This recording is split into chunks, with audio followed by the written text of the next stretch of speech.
administration has targeted and terrorized people of all immigration statuses, including US citizens, violating constitutional rights and court orders, destroying our existing immigration system and eroding all of our rights.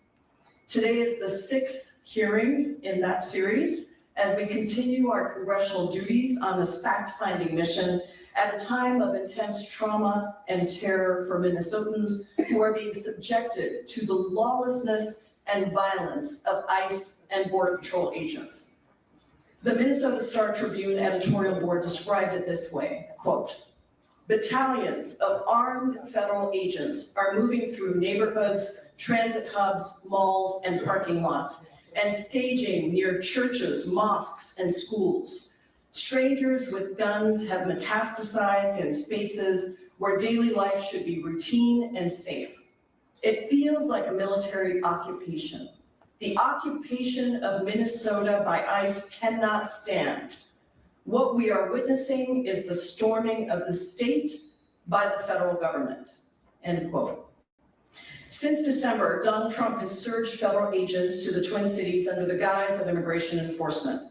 Thousands of ICE and Border Patrol agents have put the safety of residents in jeopardy, with escalating arrests and violations of fundamental constitutional rights that protect individuals from unreasonable seizures and searches without a warrant and protect due process for everyone, citizen and non-citizen, without distinction.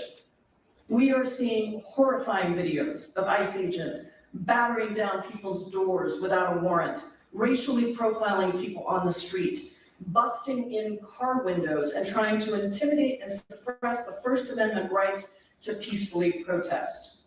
And most visible and clear to the entire nation, the killing of Renee Good, the outright lies from Kristi Noem, Donald Trump, and J.D. Vance about what we saw with our own eyes, and the subsequent attempt to assassinate the character of Renee Good and her widow, all while blocking any fair, independent investigation of the ICE officer who shot her. Instead of making us safer, Trump is deliberately escalating tensions in a city where crime rates have been declining, and the tactics are only accelerating. Renee Good's killing was the 9th reported ICE shooting since September. Meanwhile, in the single year since Donald Trump entered office, 35 people have been reported by ICE to have died in ICE detention facilities. That is the highest number in 2 decades. Let me be clear. This pattern of reckless, even lethal use of force cannot continue, and we will do everything in our power to hold the administration accountable and stop this lawlessness. Let me also be clear about something else. What is happening in Minnesota is a pattern that is dangerous to every single person in America. Because if they can erode the rights of some, they can do it to you. No one is safe. As one of only 24 naturalized citizens to serve in Congress today, someone who spent 17 years in the process to get my US citizenship, this is very personal to me. Never in a million years would I have thought that I would see what I see on the streets of the United States of America. We cannot have a second tier of citizenship. We cannot undermine the contributions of immigrants from all over the world, and we must protect our democracy and our Constitution for all residents and our future generations. I'm grateful to our witnesses for being here today, and I now recognize Representative Ilhan Omar for 4 minutes for an opening statement. Thank you all for being here today. I want to thank Congresswoman Pramila Jayapal for co-hosting this field hearing to raise the alarm about Donald Trump's unlawful, aggressive, and authoritarian actions in the Twin Cities. I also want to thank my colleagues who came from across the country and testifiers for joining us here in Minnesota. What we are witnessing right now is unprecedented. There is no modern precedent for this level of federal overreach, violence, lawlessness carried out in the name of immigration enforcement. This is not routine enforcement. This is not about public safety. This is not even about immigration. This is about political retribution. The president said it himself this week. It is increasingly clear that the entire purpose of these actions is to provoke chaos and fear in order to justify invoking the Insurrection Act and expand the president's ability to rain terror upon American cities who do not vote for him. That is the context in which Renee Nicole Good occurred. This administration has unleashed primarily paramilitary force into our neighborhoods, terrorizing families, escalating enforcement, and now killing a US citizen in our state. And this is just the tip of the iceberg. Our office has received numerous reports of deeply questionable arrests, individuals detained without explanation, without warrants, without access to counsel, and in many cases without any discernible lawful basis at all. We have heard of agents pushing people because they look Latino or Somali, forcing them into car accidents where they smash windows, cut seatbelts, carry people away.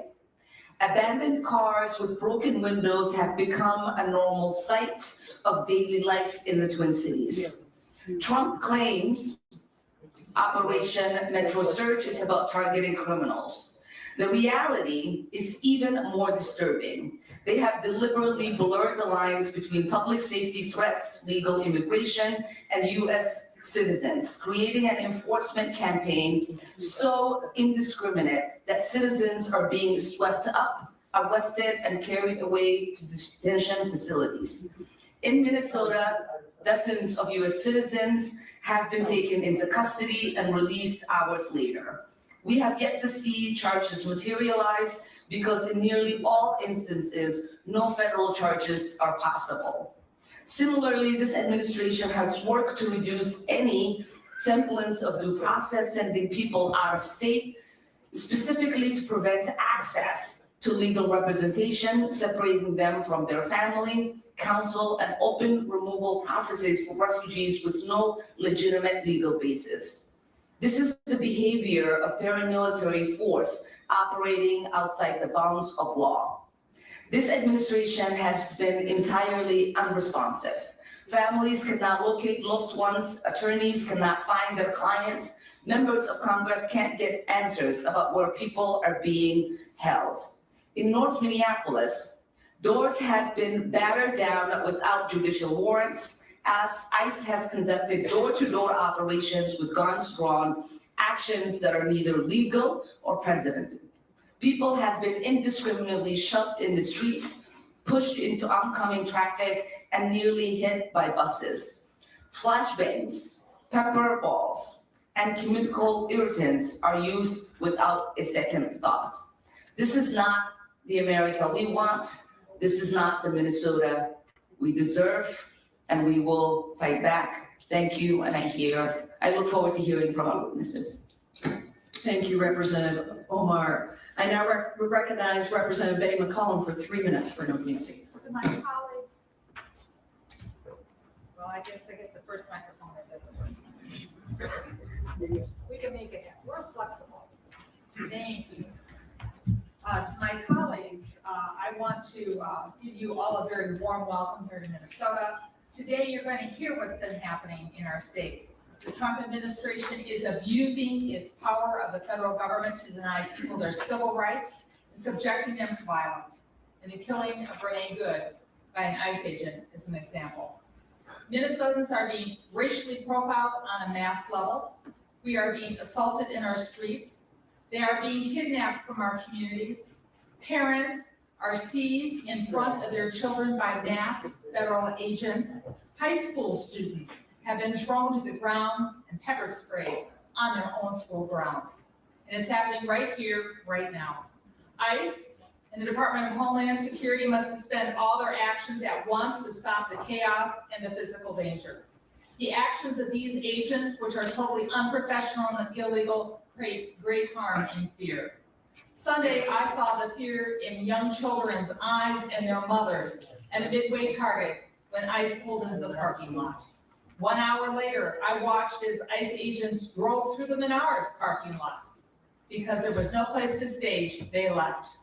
Our neighbors were yelling at them, some things I won't mention in public, but my favorite part was keep on driving, keep driving right out of Minnesota. Clearly what I saw was not normal or right. Secretary Noem, you better be preserving your documents unaltered, because you are going to be held to testify and you will be subpoenaed. President Trump, stop stoking the chaos in our neighborhood. You are creating a dangerous escalation. Now, Minnesota, we're not taking the bait. To my fellow Americans in other states, these actions left unchallenged could be your next. People that you live alongside with will be denied their rights and their due process. Today, you will hear the truth of what's happening in Minnesota. Minnesotans continue to be peaceful in your protests in the face of violence. Yes, in the face of violence. And keep on reporting the actions of these federal agents, but do it safely. As we celebrate 250 years of the American experience, in the words of Benjamin Franklin after the Constitutional Convention, he said, "We have a republic if you can keep it." Mr. Franklin was right. Self-governance is within all of us. I thank you, Pramila, I shouldn't be so informal, I'm sorry, and the committee for being here and gathering an amazing group of people that I heard from last night. Folks, be safe out there, but stand up for your rights because they're my rights too. I yield back. Thank you so much, Representative McCollum. We're very fortunate to have with us both senators from the state of Minnesota. I now recognize Senator Amy Klobuchar for 2 minutes for an opening statement. Good morning, everyone. We are gathered today because our state is once again the center of America's heartbreak.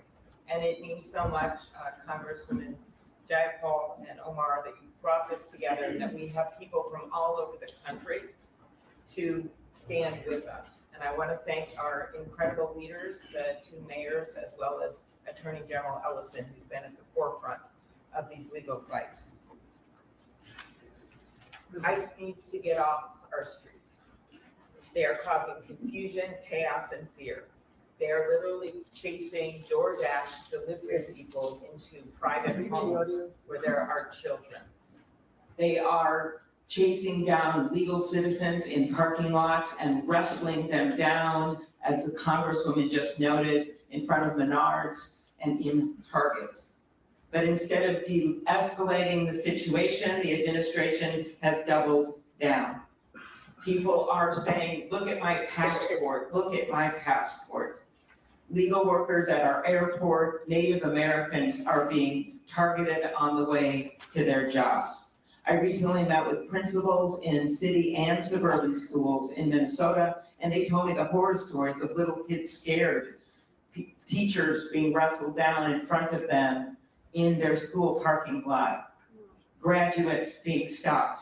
And now the administration has chosen to send even more ICE officers, to the point now where there are nearly 3,000 of them, which is significantly more than the 1,100 sworn officers in Minneapolis and St. Paul combined, and equal to the sworn officers in 10 metropolitan police departments. This is completely, as the mayors know, out of balance, and it is chaos. We are telling our people who are so offended for their neighbors and are standing up, not just in organized protests, but are just standing up when they see it happen in stores. We are telling them to be peaceful and not to take the bait from the threats coming out of the White House, because in the end, these people would not be here from all over the country if they didn't believe that democracy will prevail, that the rule of law will prevail. But this is who we are in Minnesota. We are the people that slide down icy hills to get to a protest. We are the people that quietly and loudly come together to help our neighbors.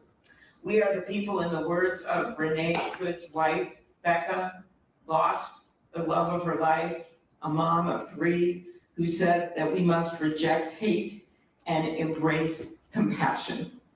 So that is what I hope our representatives will pick up from their time in Minnesota and from our incredible witnesses today, that we're standing together, regardless, Democrats, Republicans, even though some people are louder than another. People know that this invasion is not what our state is about, and we're gonna stand up Thank you. Thank you, Senator Klobuchar. Now I recognize Senator Tina Smith for 2 minutes for an opening statement. Well, good morning, everybody, and thank you all so much for being here. I want to add my thanks to members of Congress who have made this trip to Minnesota to stand in solidarity with all of us, and also to the incredible local leaders with my fellow members of the Minnesota congressional delegation, local leaders, the mayors here today, many state legislators that are in the audience. And particularly, I want to thank the activists and organizers and community leaders that are in the audience who are doing the work of keeping our communities as safe as we can.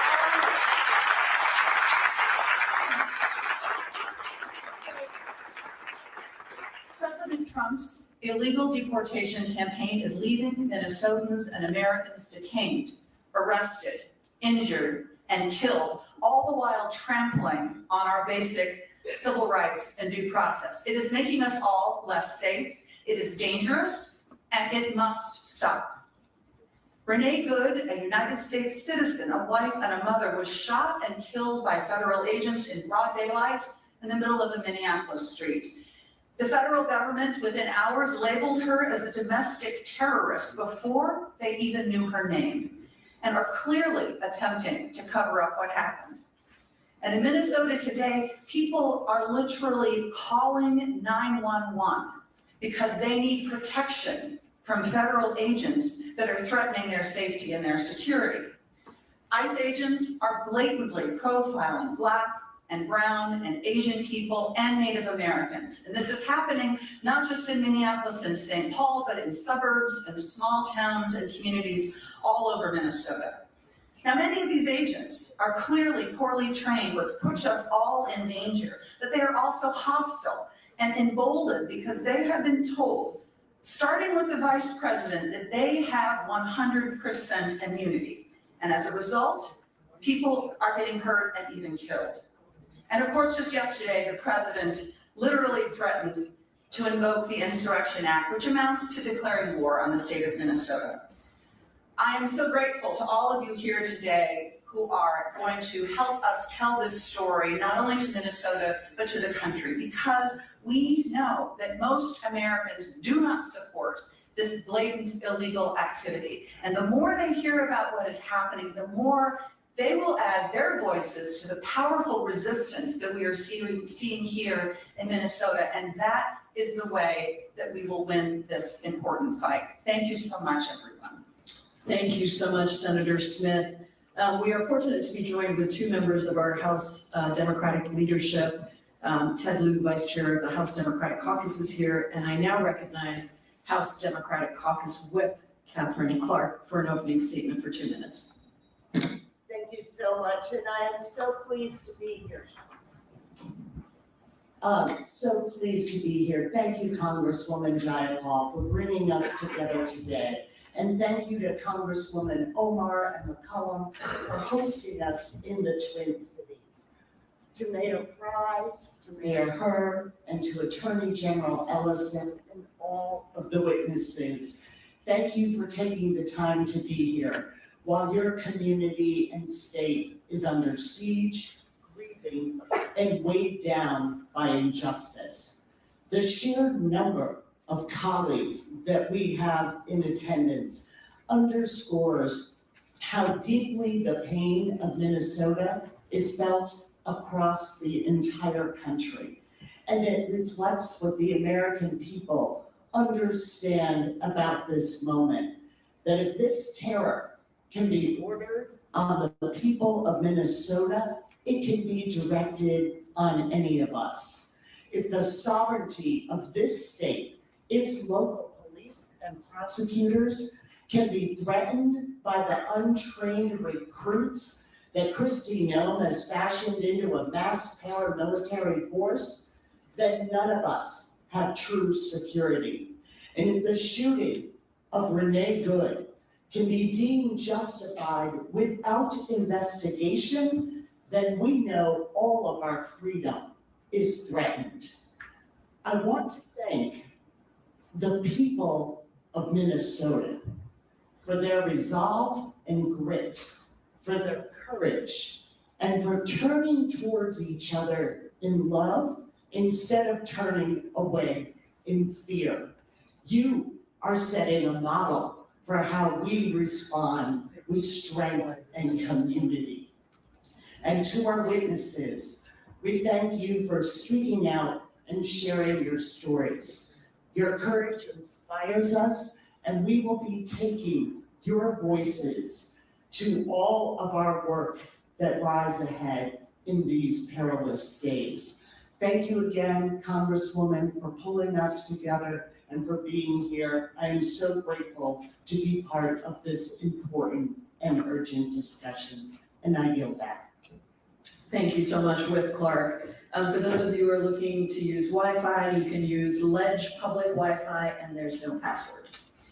It is now my pleasure to introduce today's witnesses for our first panel. Keith Ellison was sworn in as Minnesota's 30th Attorney General on January 7th, 2019. As the people's lawyer, Attorney General Ellison's job is to help Minnesotans afford their lives and live with dignity, safety, and respect. From 2007 to 2019, Attorney General Ellison represented Minnesota's 5th Congressional District in the United States House of Representatives and served as a dear friend and colleague for many of us on this dais. Prior to Congress, Attorney General Ellison served 4 years in the Minnesota House of Representatives, as well as spending 16 years as an attorney specializing in civil rights and defense law. He received his law degree from the University of Minnesota Law School in 1990 and is the proud father of 4 adult children. Jacob Frey has served as mayor of Minneapolis since 2018, being re-elected twice in 2021 and 2025. A member of the Minnesota Democratic Farmer Labor Party, he served on the Minneapolis City Council representing Ward 3 from 2014 to 2018. Prior to entering elected office, Mayor Frey worked as an employment and civil rights attorney and became an active community organizer. He also became involved in advocacy for those experiencing homelessness, helping tenants who lost their homes in North Minneapolis. Mayor Frey received his undergraduate degree from William & Mary and law degree from Villanova University. Kali Her was sworn in as the 56th mayor of St. Paul earlier this year. She is the first woman, the first Asian American, and the first Hmong American to hold this position. Prior to being elected mayor, she served in the Minnesota House of Representatives from 2019 to 2025. Mayor Her was born in the mountains of Laos and came to the United States as a refugee at the age of 3. A strong work ethic, her family's tenacity, and support from her community propelled Mayor Her to the highest levels of our state government and now to City Hall, where she brings her years of lived experience across different sectors to help move St. Paul forward. I thank you all for your leadership in these incredibly difficult times and for being here today. We ask that you summarize your testimony in 4 minutes. To help you stay within that time, there is a timer here to keep track.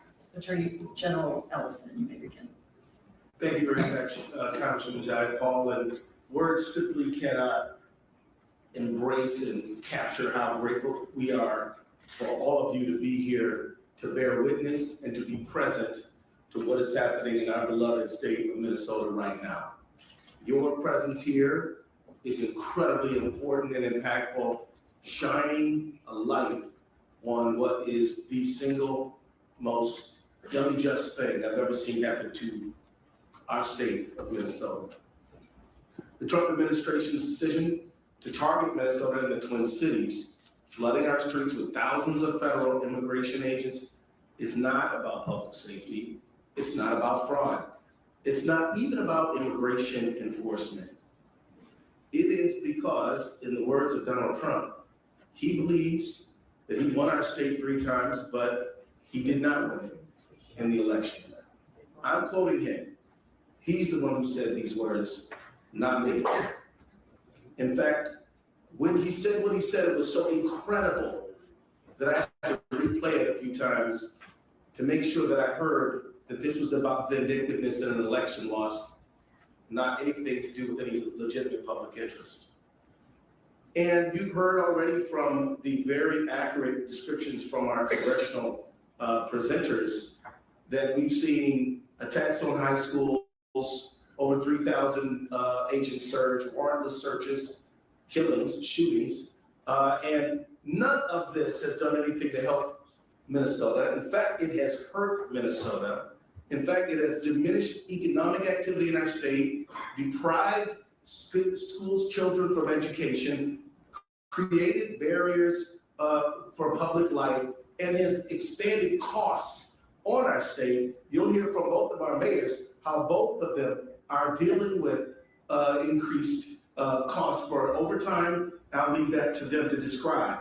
But that is why the three of us joined together with the state of Minnesota, Minneapolis, and St. Paul to sue the Trump administration over Operation Metro Surge. Let me be clear, we're not suing because ICE is in Minnesota. They were in Minnesota last year. They were in Minnesota 10 years ago. We didn't sue them then. We sued them over this activity, which is unjustified, unconstitutional, damages our state, interferes with our sovereignty as a member of these United States, violates the Administrative Procedures Act, is arbitrary, capricious, and damaging to all of us. That is what this lawsuit is all about. And I just want to note that you've heard much about how the behavior of ISIS is taxing our local law enforcement. But I want to be clear, local law enforcement is doing a good job. They're maintaining order in our state. The order, to the degree there is a lack of it or a challenge, is directly and exclusively because of the Metro Surge authorized by the President of the United States. And so as he contemplates the Insurrection Act, please know that we do not need federal authorities to help us maintain order. We need them to stop doing things. That is what is needed in this situation, and that is what we're demanding in our lawsuit. So let me just say that the family of Renee Nicole Good and the family of everyone who's been thrown to the ground, beaten, harassed, arrested in a warrantless search, anyone whose business has been destroyed, had to face closing their business because of this conduct, that we are standing with you. And we will not stand by idly as this injustice unfolds. We will stand up and assert all means legal to protect the people of our state. I will yield that. Thank you, Attorney General. Mayor Frey, you may begin performance. Thank you, Ranking Member Jayapal, Congresswoman Omar, members of this committee. We are so grateful to have you here today. Our ask is that you take the things that you have seen and you have heard from Minnesota, you bring them back to your respective districts. You talk to your colleagues that are here with us. You talk to both Democrats and Republicans about the unconstitutional violations that are happening in Minnesota and Minneapolis. And we put a stop to this because what we're seeing on our streets is unnecessary abuses of force. This is an invasion for the sake of creating chaos by our own federal government to interrupt the daily lives of tens of thousands of people. As the Attorney General said, this is not about safety. This is not about immigration. This is about sowing chaos on the streets of Minneapolis. This is about political retribution. And we in Minneapolis are suffering the brunt of it right now. Let me tell you what that looks like. It looks like businesses closing. It looks like people on the streets that are terrified to get picked up. It looks like United States citizens getting taken somewhere where they don't know where they are going or when they are going to return to their families. It's families torn apart, it's schools closing, it's an unnecessary expense of taxpayer dollars just to try to keep order. If this were about order, there would be a simple way to restore it. And let me tell you a secret. It's not restored by additional federal agents. Order would be restored, and I will make this prediction, if those federal agents left. As soon as they leave, we will have peace, we will have safety, and order will be restored. Before the federal agents came here, our city was experiencing a brilliant comeback. Indeed, we were on the way to a renaissance. Safety had been improved, crime was down in virtually every category, in virtually every neighborhood. Thus far in 2026, last I checked, we had only had 4 shootings. 2 of them were ICE. An entire city of 435,000 people, 4 shootings, and 2 of them were ICE. It is clear that the practices that ICE is using is unconstitutional. They are not methodical. They are not well planned out. They have taken people out of their cars to detain them on major streets, left the car running, not in park. Car rolls down the street. You don't need to be a genius to figure out that that is not safe. We've had small children that have been damaged by the inhalation of some form of gas. We've had loose dogs that were left unattended in the streets after ICE arrested and drove away with its owner. This is not making Minneapolis safer. This is not about safety. And I think the main message here is this is not sustainable. We have had tens of thousands of people in our city beautifully stand up for one another.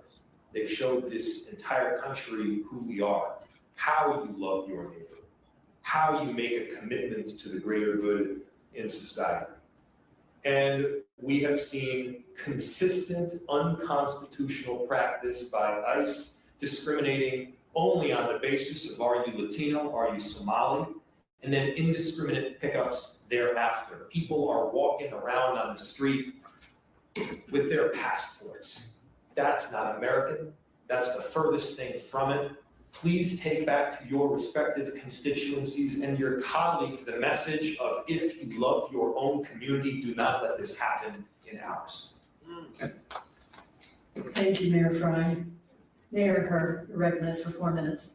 Thank you. Friends, neighbors, and members of the United States Senate and House, welcome to our capital city of St. Paul, where we are a big city but a small community.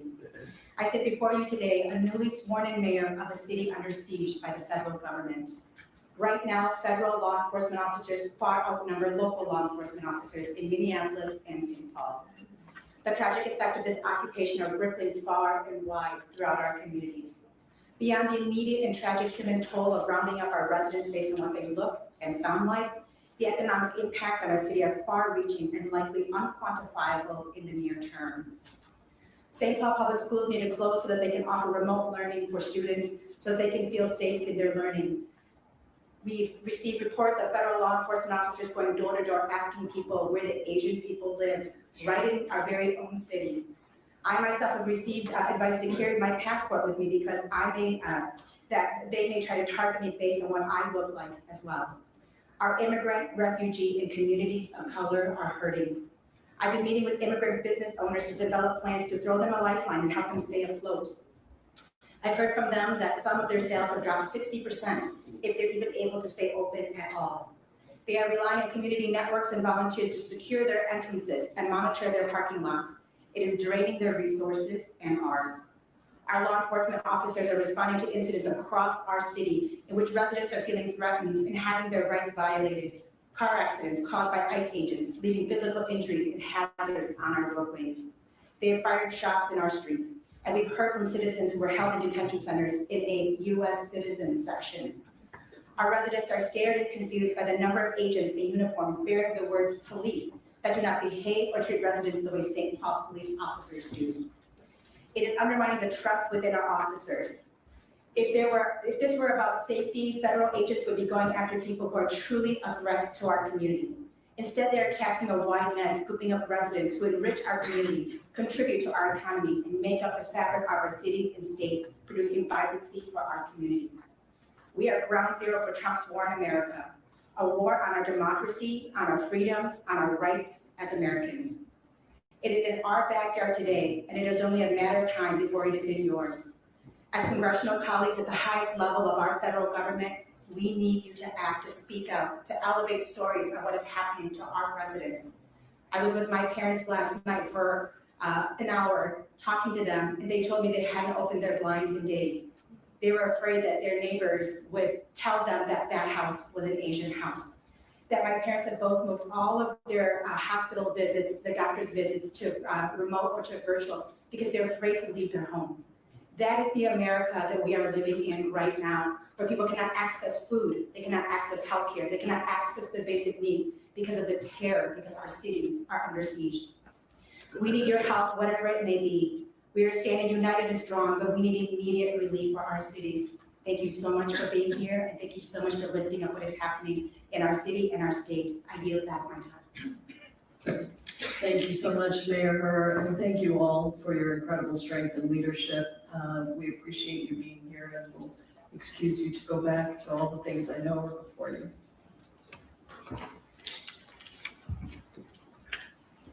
I'd now like to invite up the witnesses for the second panel.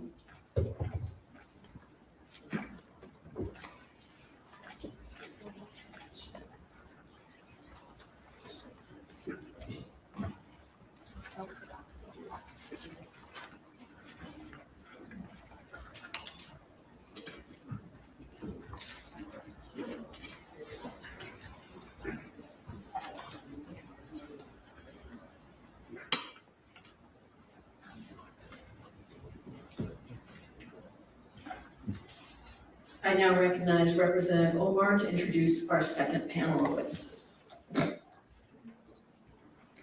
Thank you so much to our first panel. It is my pleasure to introduce today's witnesses for the second panel. Deependi Singh Mayal has been the executive director of the ACLU Minnesota for the last 4 years. Prior to that, he served as the executive director of the James Binger Center for New Americans at the University of Minnesota Law School.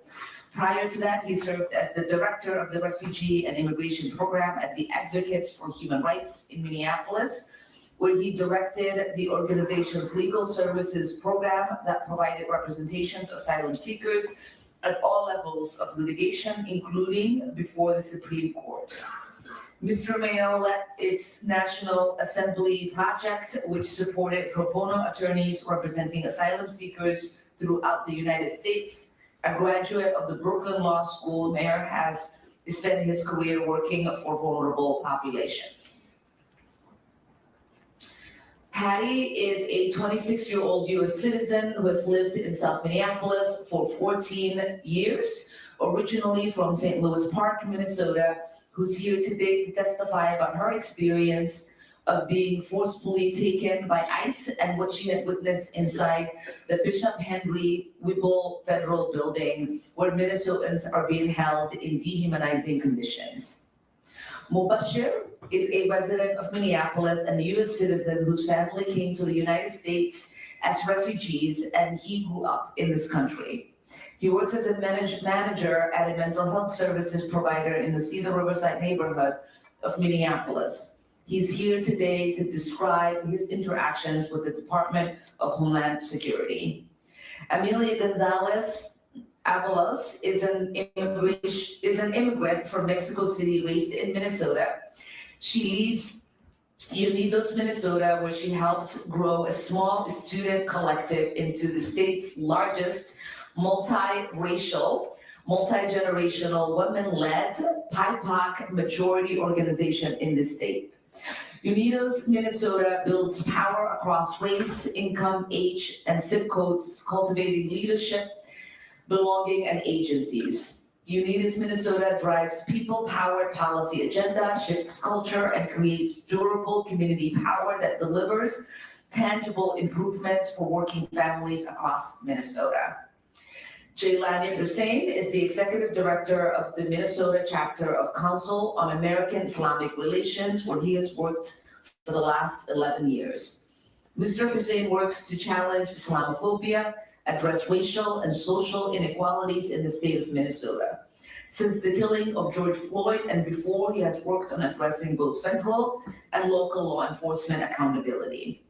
Hussein's family immigrated from Somalia to Minnesota in 1993, probably one of the first families to arrive, and is trilingual in English, Somali, and Arabic. Mr. Hussein holds degrees in community development and city planning from St. Cloud State University and political science degree from North Dakota State University. Chief Kelly McCarthy was appointed chief of the Mendota Heights Police Department in 2017. Prior to her employment in Mendota Heights, Chief McCarthy has worked for Lino Lakes Police Department. She has worked in various law enforcement roles, including as a community service officer, training officer, and deputy director of public service. Chief McCarthy has a master's degree in leadership and education from the University of St. Thomas and is a graduate of Harvard Kennedy School, where she studied applying behavioral insights to the design of public policy and leadership decision-making. She's a graduate of the 235th session of the FBI National Academy and was appointed chair of the Peace Office Standards and Training Board by Governor Walz and served from 2019 to 2023. Thank you, Representative Omar. We welcome all of our distinguished witnesses for panel 2, and we thank you for participating in today's hearing. We ask that you summarize your testimony in 4 minutes to help you stay within that time. There is a timer to help you keep track. Mr. Mayo, you may begin. Thank you, Ranking Member Jayapal, distinguished members of Congress. Thank you for holding today's hearing. My name is Depinder Mayel, and I'm an honor to serve as the Executive Director of the ACLU in Minnesota. You visit our beautiful city at a time of profound grief, fear, and outrage. In recent weeks, we have experienced violence, chaos, and abuse at the hands of hundreds and now thousands of masked agents brandishing weapons of war in American streets. Today, I will share with you about 2 recent ACLU Minnesota lawsuits that document these profound harms and the administration's brazen violation of our laws. And first, I want to tell you a bit more about what we are experiencing. Agents have stormed our parks and schoolyards, blocked our streets, barricaded store parking lots, and thrown tear gas in front of our homes and schools.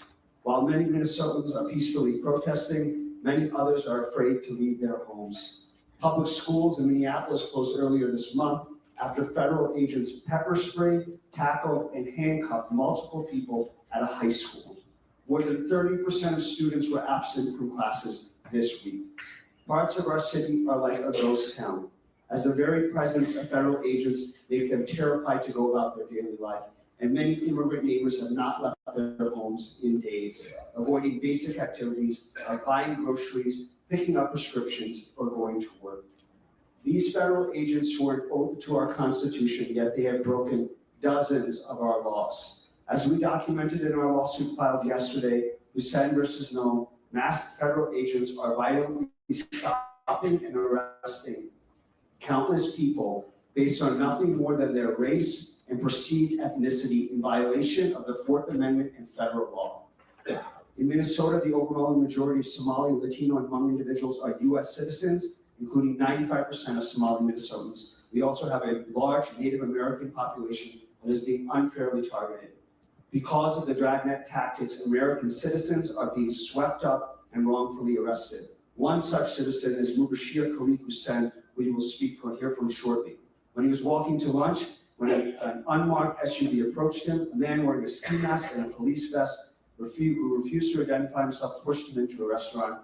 And despite being presented with clear documentation of his citizenship, federal agents took him into custody and forced him to submit to a face scan. In recent weeks, ordinary Minnesotans have banded together to bear witness and peacefully protest. And in response, we have seen an unprecedented attack on dissent, which we documented in our lawsuit in December 2025, Tincher versus Nome. Federal agents have abducted U.S. citizens, held them incommunicado for hours, pepper sprayed and aimed assault rifles at protesters and observers, and even followed observers home to scare them. Our plaintiff in that case is Sue Tincher. She was observing agents and only asked, "Are you ICE?" She was forced to the ground, handcuffed, taken to a federal building, had some of her clothes cut off and her wedding ring cut off, shackled and left in a cell for hours, then released without charge. This is happening across the country and not just in Minnesota. The First Amendment demands better. Those were the words of a federal district court judge in Southern California. And while we fight for our rights in court, we also need help from members of Congress. The president was able to secure $170 billion in funding from the One Big Beautiful Bill Act, and that has enabled ICE to become what it is today, a dangerous agency acting without impunity. As they abuse our communities, they continue to ask for more funding, and we need you to act. We need you to use the power of the purse to demand an end to the Trump administration's unprecedented, lawless, and dangerous escalation in our community. And we urge that you demand federal forces to withdraw from Minnesota before another life is taken. Thank you. Thank you, Mr. Mayo. Ms. Patty, you're recognized. Just quickly before I start my testimony, I just wanted to clarify that in my bio it said I'm 26, and while I wish I was still 26, I am not 36. I meant to say 36. So thank you, Madam Chair and community members. This past Sunday, January 11th, my friend Brandon Seguenza and I responded to reports of 2 ICE vehicles cornering and pepper spraying the car of an observer in my neighborhood. We are both U.S. citizens. We decided to go there because we'd heard that the more eyes on ICE agents, the less likely they are to escalate to violence. When we got there, the ICE agents were getting back into their 2 vehicles. They turned down a side street and we followed them for about 40 seconds, blowing our whistles and honking our horns, the few ways we've been able to successfully warn people that ICE is in the neighborhood. Halfway down the block, ICE stopped, got out, and surrounded the vehicle, yelling at us to stop following them. On their way back to their vehicles, one of the agents turned around and decided to come back and pepper spray into the vents near my front windshield, which immediately started burning our eyes and throats. When we didn't turn around, they came back again and without asking us to get out of the car, smashed both of the front windows, dragged us out, and arrested us. We were released without charges 9 hours later. Brandon and I were transported separately. I was put in a car with 3 agents and no other civilians. As soon as the agents got into the car and shut the doors, they immediately started taunting and mocking me. One agent took a photo of me on a cell phone and showed it to the other 2, laughing. Another made demeaning comments about my appearance. About 2 minutes into the ride, one agent said, quote, "You guys gotta stop obstructing us. That's why this lesbian bitch is dead." Speaking of Renee Good, which filled me with rage and sadness. How could you say that? And then I remembered that cruelty and humiliation were probably the point. When we got to the Whipple Federal Building, I immediately saw Hispanic and East African people lined up against a wall, about to be put into holding cells. I was escorted into the building and led to a room where they put me in ankle shackles. I was then taken to a hallway with cells designated for U.S. citizens and was held there for over 8 hours. While I was there, I was never given a phone call, despite asking at least 4 times. My friend and I in adjacent cells had to beg for water and to go to the bathroom. The bathrooms were in different holding cells, often with other people in them, with only a 3-foot panel in front of the toilet to cover people's bottom halves. While being escorted to the bathroom and to questioning, I saw holding cells with over a dozen people each and a large holding cell of between 40 to 50 people. Most of the people there were Hispanic and East African, both women and men. Some cells had no room for people to sit or lay down. Most people I saw were staring straight ahead, not talking, despondent and grief-stricken, and I know I'll never forget their faces. Inside, when I was inside my cell, I heard wailing, screaming, crying, begging, and pleading from women, men, and children. Alongside that visceral anguish was the small talk, banter, and laughter from the federal agents outside our cells, clearly desensitized to the deep and audible pain right in front of their eyes. It's worth mentioning that 2 other people in my cell with me that day were Marine Corps veterans, brave women who said they had gotten arrested for the same reason they wanted to join the Marines, to protect their fellow countrymen. One of them had cuts, scrapes, a swollen wrist, and a twisted ankle from being brutally handled during her arrest. She said she couldn't believe that the first time a gun was turned on her was by her own government. I was made to feel scared and humiliated throughout the arrest process. At the detention center, I was made to feel intimidated and as though my constitutional rights and biological needs didn't matter. After all that, I was released without charges, which makes it clear to me that this is more of a campaign to spread fear and terror than it is to enforce the law. The people of Minneapolis are collateral damage to the Trump administration's political theater, a campaign to paint Black and brown people and liberals as villains, to distract from an unprecedented reign of corruption and criminality at the executive level, while at the same time making it clear to all of us, even US citizens, that this administration does not and will not honor the basic constitutional rights to which we are all entitled. I've never felt more afraid in my 14 years of living in this city than I have this past month with ICE running rampant and killing one of my neighbors. I ask for you to do everything in your power to stop this campaign of terror so we can return to a sense of safety and normalcy. I'm lucky to be back at home with my loved ones and that I can return to my job and my community. Renee Good's family never gets to see her again. The 100 or so people I saw in that facility don't get to come home, and that is unconscionable. Thank you so much, Ms. Penn. Mr. Klobuchar, you're recognized for 4 minutes. Ranking Member Jayapal and distinguished members of Congress, thank you for the invitation to testify before you today. My name is Mubashir Khalif Hussain.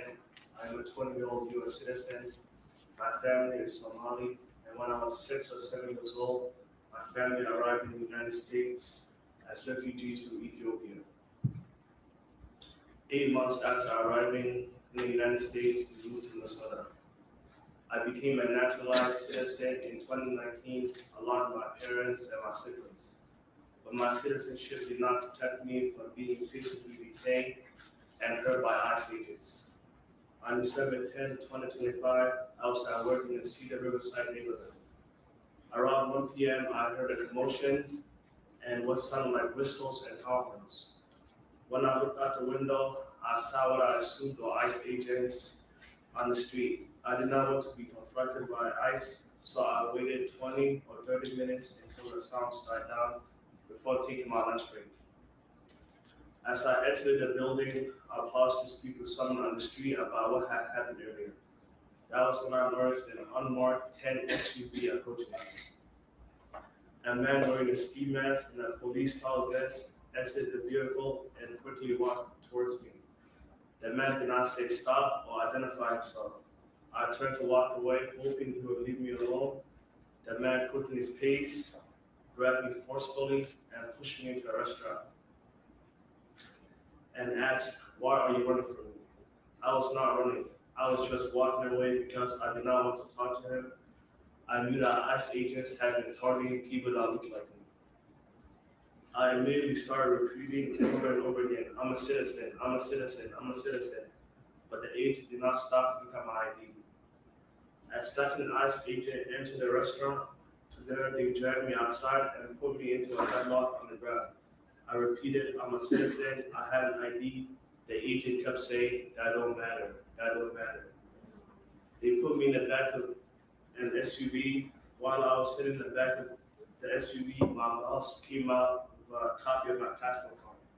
He held the paper on the agent's windshield, but the officers ignored him and refused to take the documents into account. They eventually drove me one street over before parking and told me they had to stare my face. I was terrified of what they were going to do with a picture of me, and I did not trust them. I would not let them take a picture of me. The officer also kept telling me that they were going to take me in if I did not let them stare my face. One of the officers pulled out his phone and threatened to push a button and call for transfer.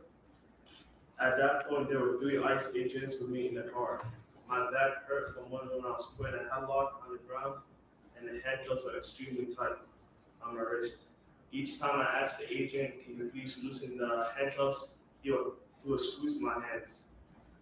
When I asked for medical attention for my back and my wrist, the original ICE agent told me there was going to be medical assistance at the facility. After about half an hour, the ICE agent drove me to their office near Fort Snelling. When we arrived, they forced me to take the face scan. When we got into the building, the agents took the handcuffs off me and with shackles on my ankles. Before searching me, I asked for water, they said no. And then the employee told me I was being deported. I again insisted that I was a citizen and that I could show proof of it on my phone. I showed a picture of my passport card to a woman at the ICE office. She took a picture of my passport card and then searched for my name in the criminal database. Eventually she said, kick him out. It is difficult to believe that this happened to me. I knew that the president had made statements about Somali people and that there would be additional ICE officers in the Twin Cities focused on Somali people. But I did not think that this would happen to me. Someone in my family. We are all United States citizens, so we should not be at risk of being jailed or deported by ICE. In that neighborhood which I work, I hear screaming all the time. Coming from encounters with federal immigration agents, I also hear whistles and honking all the time. When I hear these things, my heart starts beating really fast and I can't breathe. It brings me back to what I went through, and it almost feels like it's happening to me again. It is terrifying right now, wherever I go. I am here today because what happened to me is wrong. The targeting, harassing, violence, and detention of Somali Americans is wrong. And I'm worried for the safety of me, my family, and my neighbors and community. If Congress does not act, we will continue to be harmed simply for living in the United States of America. Thank you. Thank you so much, Mr. Mubashir. Ms. Gonzalez-Avalos, you're recognized for 4 minutes. Thank you, Chair Jayapal and members of Congress. My name is Emilia Gonzalez-Avalos. I'm Executive Director of Unidos, Minnesota. I am here today because our communities are experiencing a human rights and constitutional crisis as a result of Operation Surge and the historic mass deployment of federal immigration officers across Minnesota. I want to speak about Unidos Project Monarca, a coalition of thousands of workers, students, people of faith, parents, clergy, business owners, teachers, caregivers, and young people who have trained over 26,000 everyday Minnesotans as neighborhood observers to help people protect rights where it matters the most, on the ground and in our communities. This work is called constitutional observing. It's peaceful, lawful act of witnessing government activity and ensuring constitutional rights are respected in real time, documented interactions, de-escalating and providing transparency where power is being exercised against everyday people. Our protection is our power. We stand for the fundamental freedoms guaranteed by the Constitution, free speech, peaceful protest, and protection for unreasonable searches and seizures. These rights are the backbone of a healthy democracy. They are about dignity, privacy, and safety in our own neighborhoods. We, Minnesotans, are keeping us safe. We are the light. Since the Operation Metro Surge began, our phones have not stopped ringing. This administration continues to argue that these operations target so-called criminals who are a burden to social systems. Yet the reality on the ground tells a different story. Federal agents continue to target workplaces and small businesses, the very places where people contribute to our economy, support their families, and sustain local communities. This administration claims this surge brings security and safety, but at the same time, federal officers are operating around hospitals, schools, and places of worship, spaces that should be protected, not militarized. These actions create fear, disrupt essential services, and send shockwaves far beyond a single arrest. These ripple effects are felt across entire communities and across the state of Minnesota, undermining trust, stability, and public safety itself.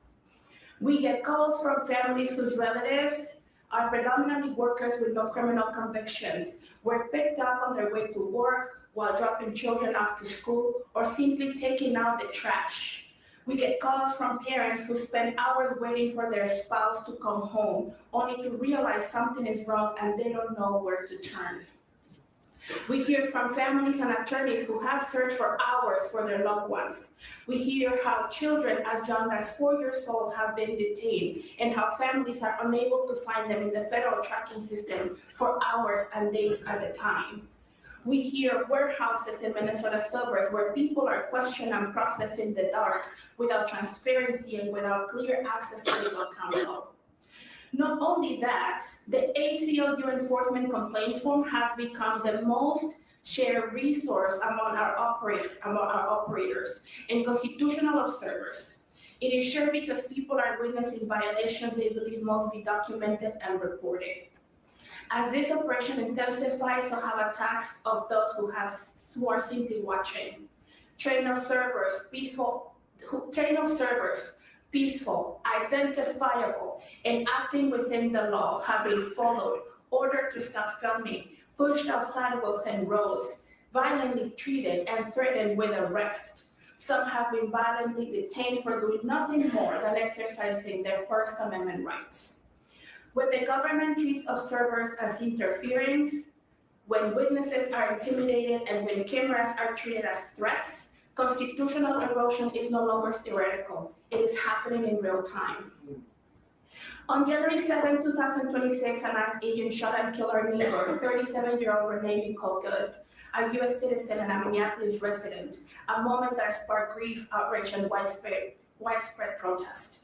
This tragic death underscores the deep distrust many Minnesotans feel towards federal enforcement apparatus, because people should not have to worry that an encounter with a masked, armed federal agent could cost them their lives. This is not about whether immigration law exists. This is about how power is exercised. Thank you so much, Ms. Gonzalez-Avalos. Can I wrap up? Go ahead. If you can make it really fast, we just need to I go. promise I will Thank wrap you. it up.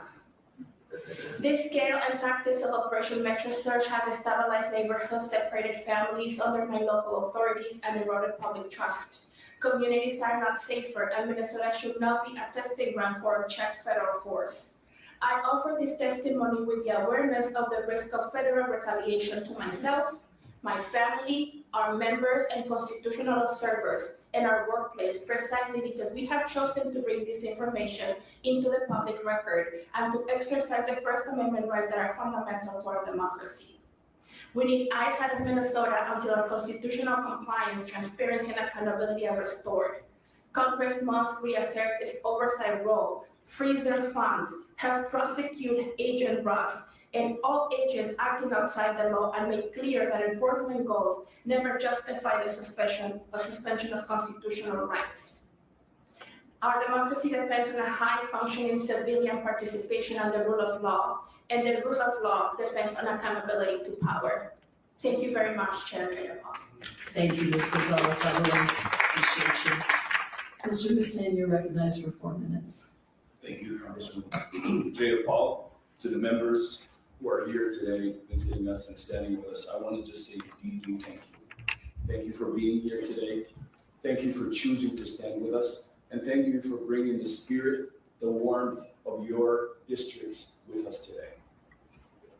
I'm a proud Somali American. I appear before you today, not just as a civil rights advocate, but as a witness.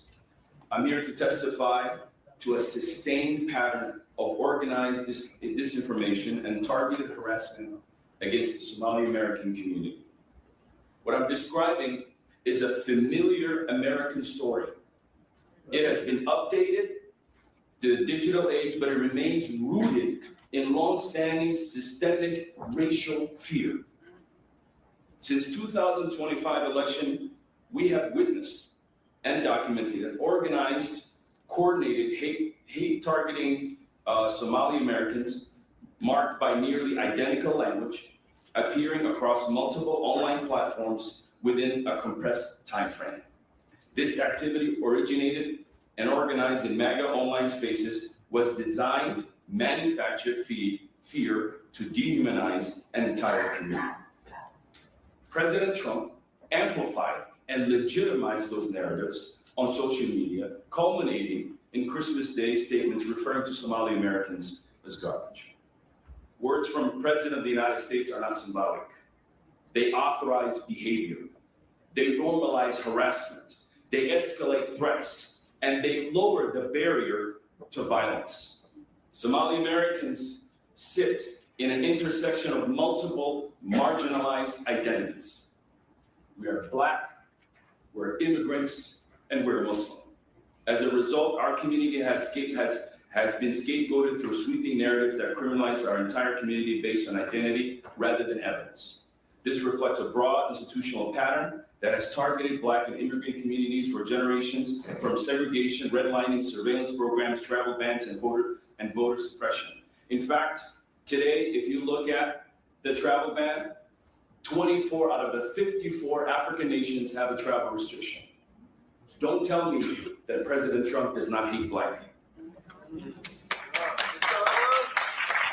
Targeting our Congresswoman, Ilhan Omar, had produced measurable consequences, not only for her family, but our community.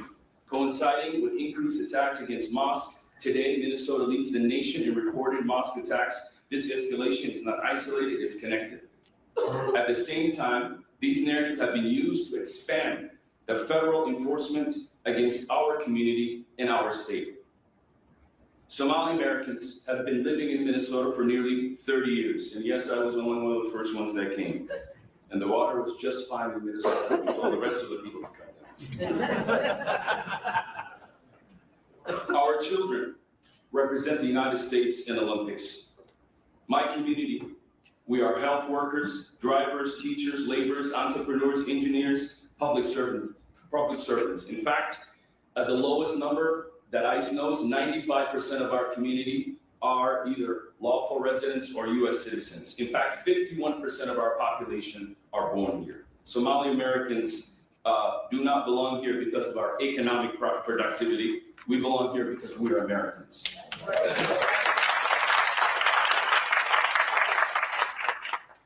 ICE enforcement targeting our community has been significant. Parents are contacting our office and asking whether it's safe to send their children.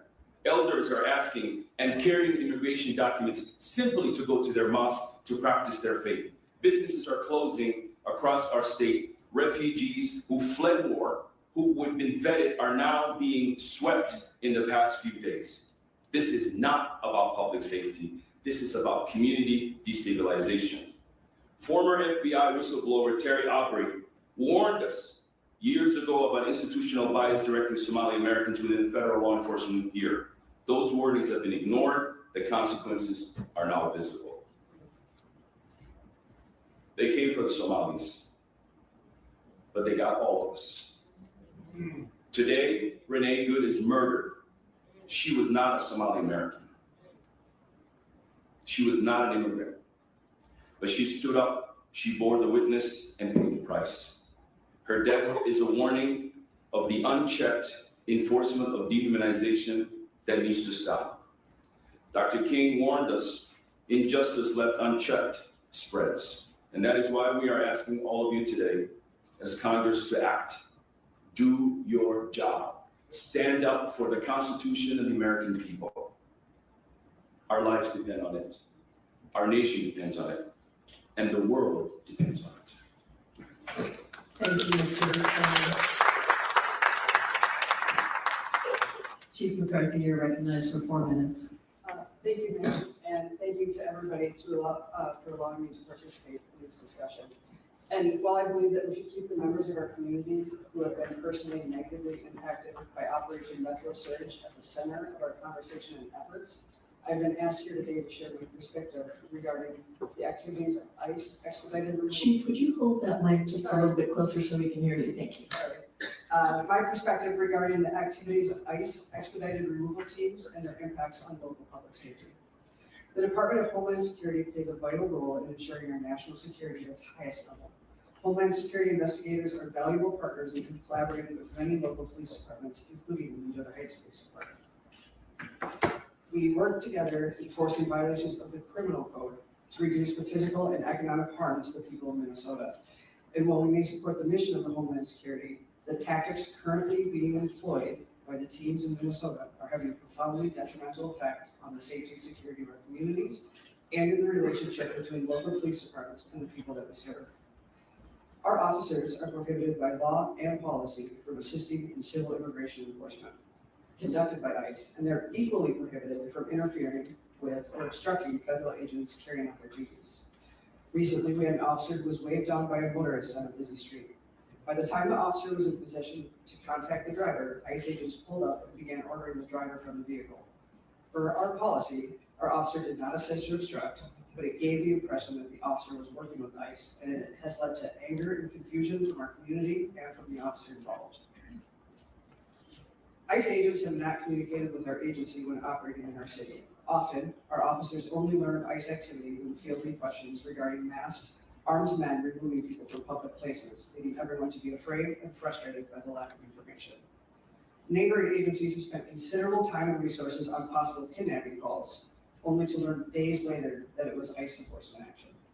We are diverting resources from our core duties to deal with the aftermath of ICE actions, ranging from reports of suspicious activity and abandoned vehicles to unsafe driving complaints.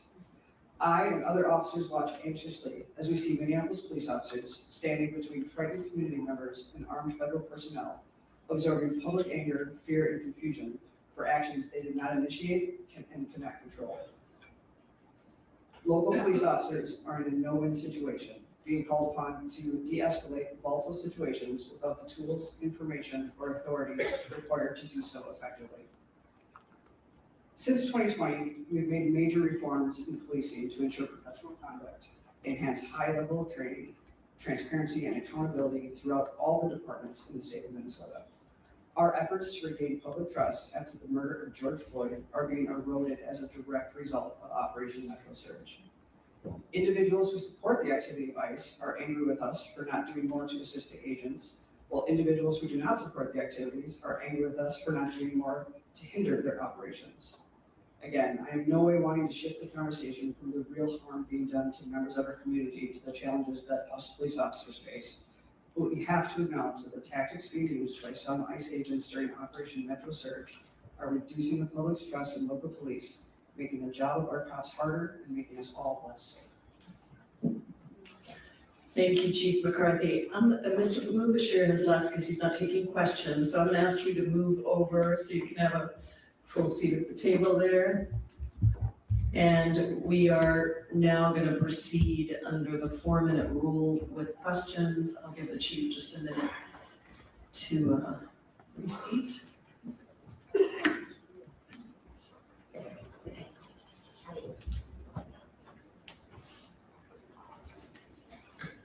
Great.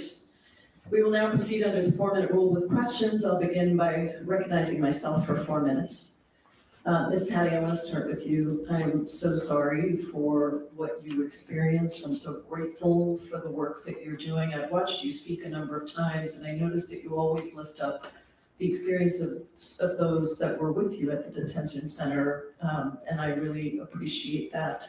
I understand that when ICE pulled you over, they also detained your friend who was in the car with you. Is there anything else you want to share about his experience?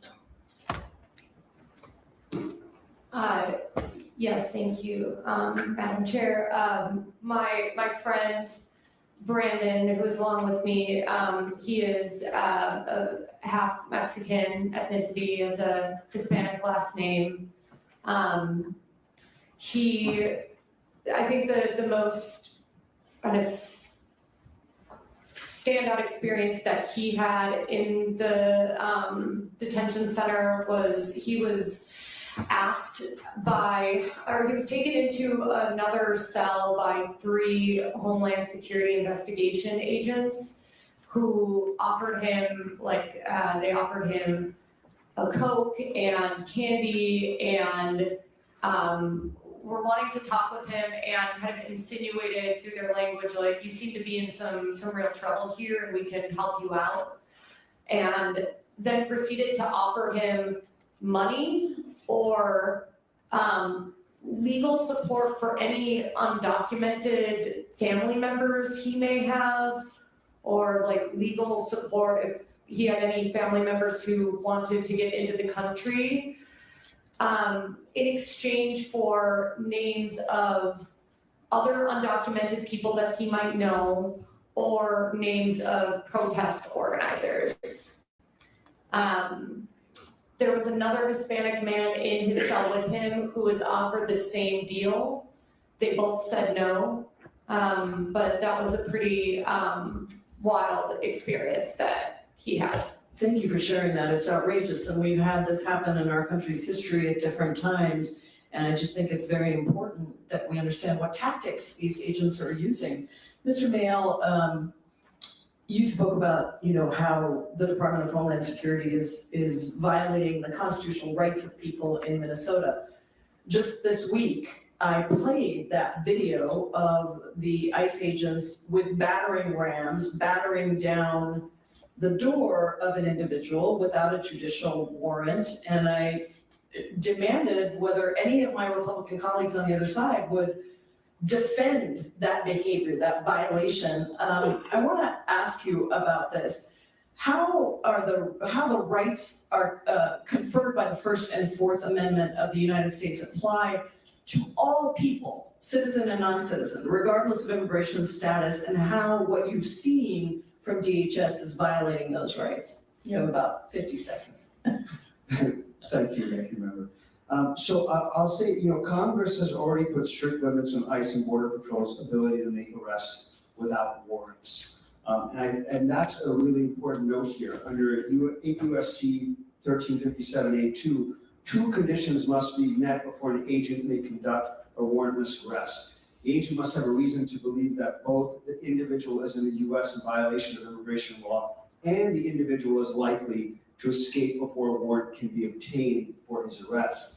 And it's important to note also that reason to believe means constitutionally required probable cause, and it must be particularized with respect to the person being searched and seized. And what we are seeing is that federal agents are conducting these arrests without even asking people anything about their community ties or both of these marks. And they are flouting these congressional requirements, these legal requirements.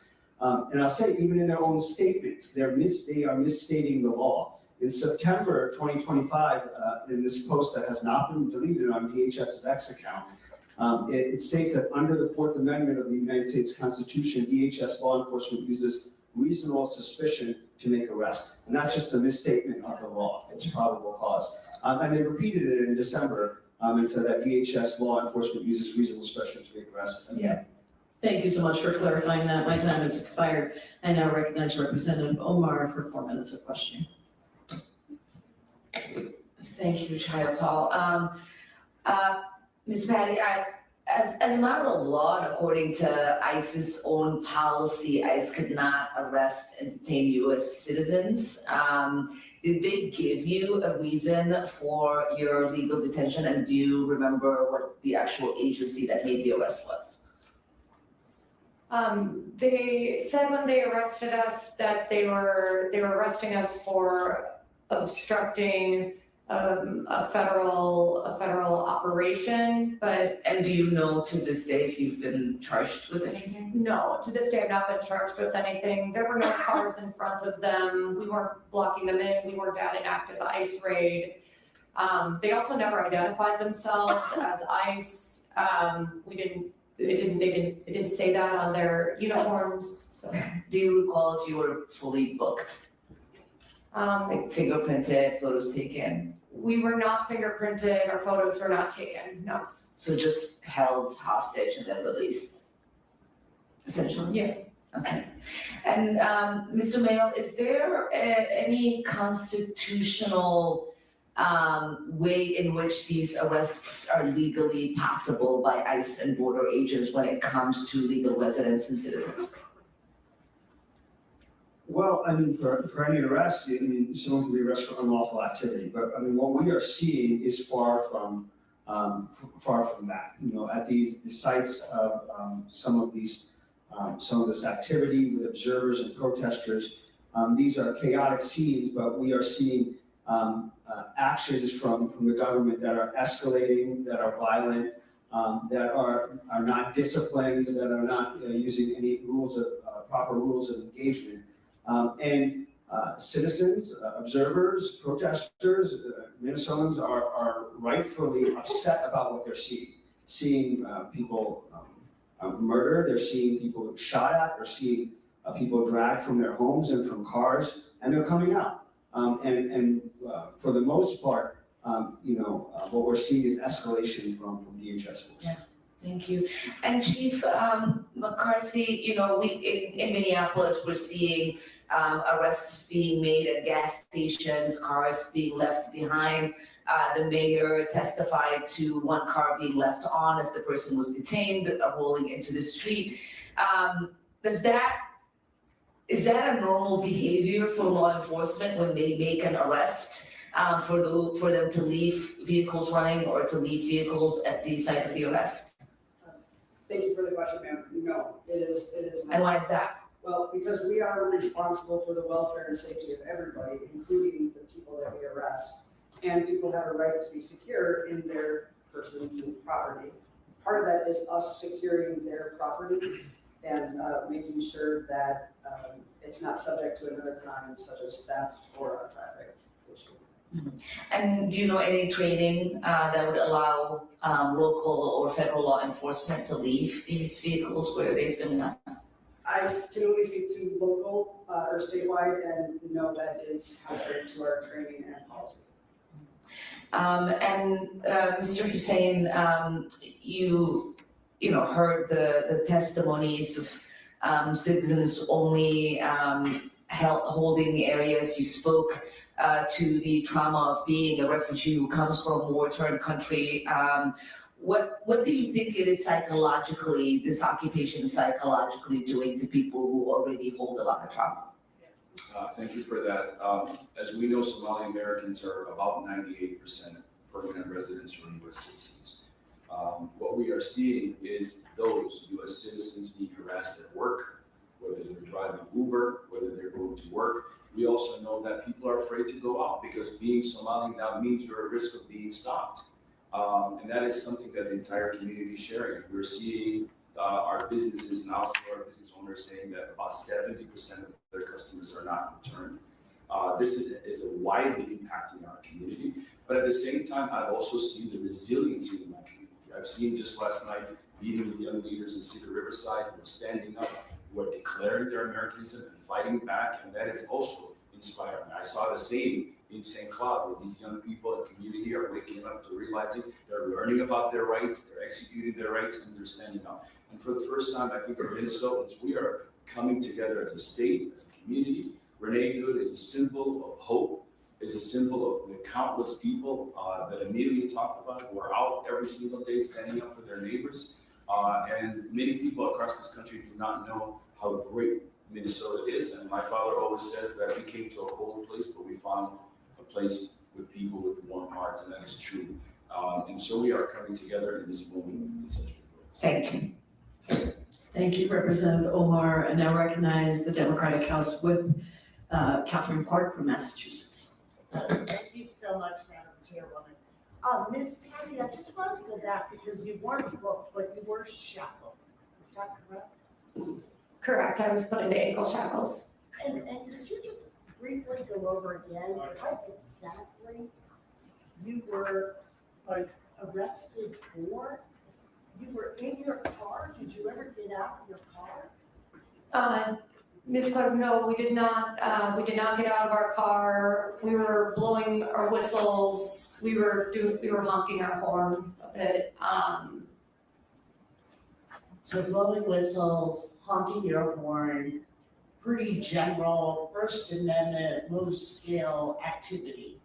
And that caused them to put tear gas through the vent of your car and then take out the windows to remove you. Is that what they did? Correct. Sprayed tear gas into the front windshield vent of the car and then came back, broke the windows without asking us to get out of the car, and then took us out of the car. Oh, thank you. Thank you for sharing that, and thank you for being such a spokesperson for people who cannot come and be here and being their champion. Mr. Mayel, the state of the First Amendment here in Minnesota seems to be in crisis, and part of what we're seeing is we have a pretext, right, from ICE about why they're here. That is to do immigration enforcement. But as we are seeing this, 93% of the people detained have no violent convictions and 65% have no criminal convictions at all. So what are we really seeing here? Is it simply an attack on First Amendment political speech that this administration does not agree with?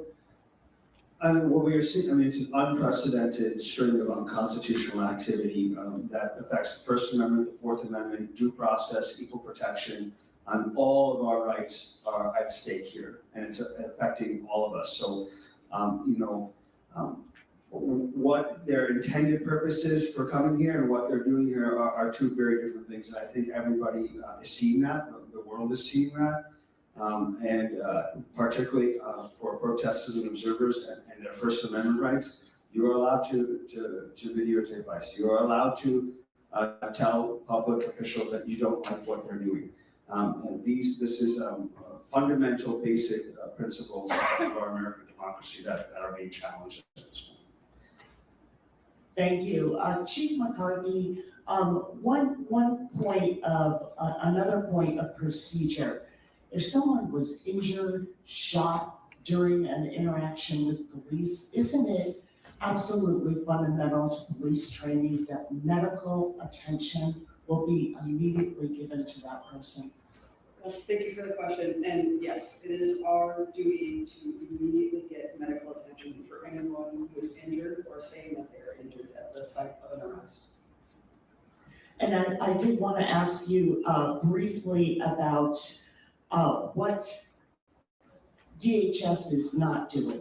We've had 90% of their HSI investigators sent to now be part of this paramilitary ICE force. So they are not doing this cybersecurity, protecting our energy infrastructure, disrupting fentanyl pipelines, human trafficking cases. What will the impact be for security for people as this ripples through federal government? Thank you for that. There's no question there's an opportunity cost here, and that we are spending a ridiculous amount of resources and manpower in a state that has a very low percentage of undocumented people. And so my concern for security and safety is just what you mentioned, is that the very skilled HSI investigators are not on the front lines of our cybersecurity and our fraud. They're not engaging in those human trafficking cases that we see all too often at the border. And so I fear that progress on a national level will be set back, as well as at a state and local level. Thank you. Thank you, Whip Clark. I now recognize the House Democratic Caucus Vice Chair and a member of the Judiciary Committee, Representative Ted Lieu from California. Thank you, Congressmembers Dodd and Omar, for putting together this important hearing. I have some questions for Mr. Mayel. The First Amendment to the United States Constitution gives American people the right to peacefully observe ICE operations, correct? Thank you for your question. Yes, that's right. The First Amendment to the United States Constitution gives American people the right to photograph and film ICE operations, correct? That's correct. The First Amendment to the United States Constitution gives American people the right to peacefully live stream ICE operations, correct? That's correct. I want to thank the people of Minnesota, the American people, for exercising their constitutional rights. The Trump administration has sent a paramilitary force that is poorly trained, who cowardly wear masks to states across America, including Minnesota, to try to harass, intimidate, scare the people. And they want you to bend the knee and to yield. And the people in Minnesota said, hell no, we're not doing that. Every time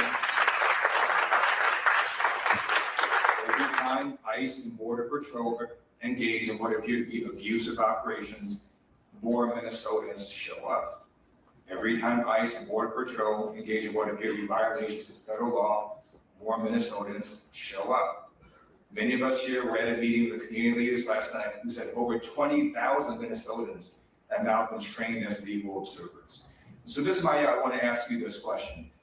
When people photograph and film and live stream ICE, that tends to make them more accountable because they're being watched, correct? That's correct. And even more important, people are gathering and preserving evidence that can be used in future cases. Is that correct? That's right. I mean, it protects the right to photograph and video police conduct.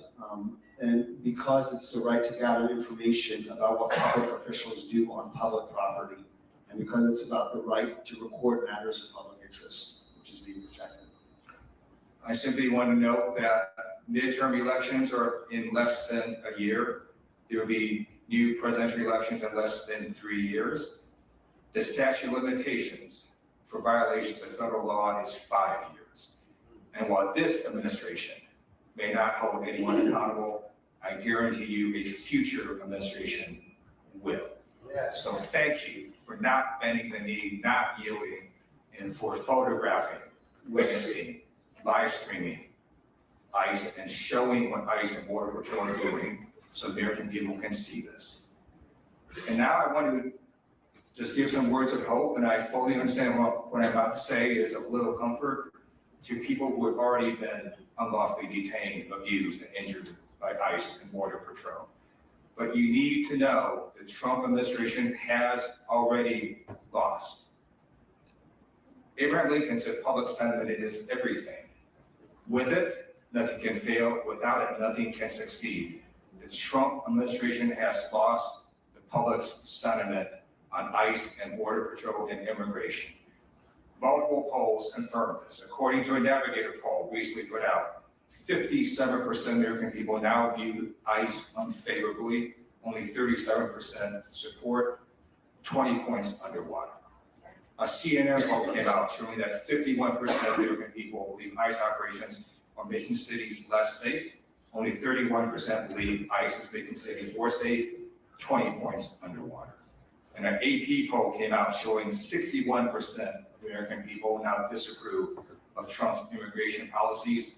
Only 38% approve, 23 points underwater. And all of us here are here today to let the people of Minnesota know that you are not alone, that the Constitution protects you, and you are on the right side of history. I yield back. Thank you, Representative Liu. I'd now like to go to members of the Minnesota delegation. We'll start with Ranking Member of the Agriculture Committee, Andy Craig.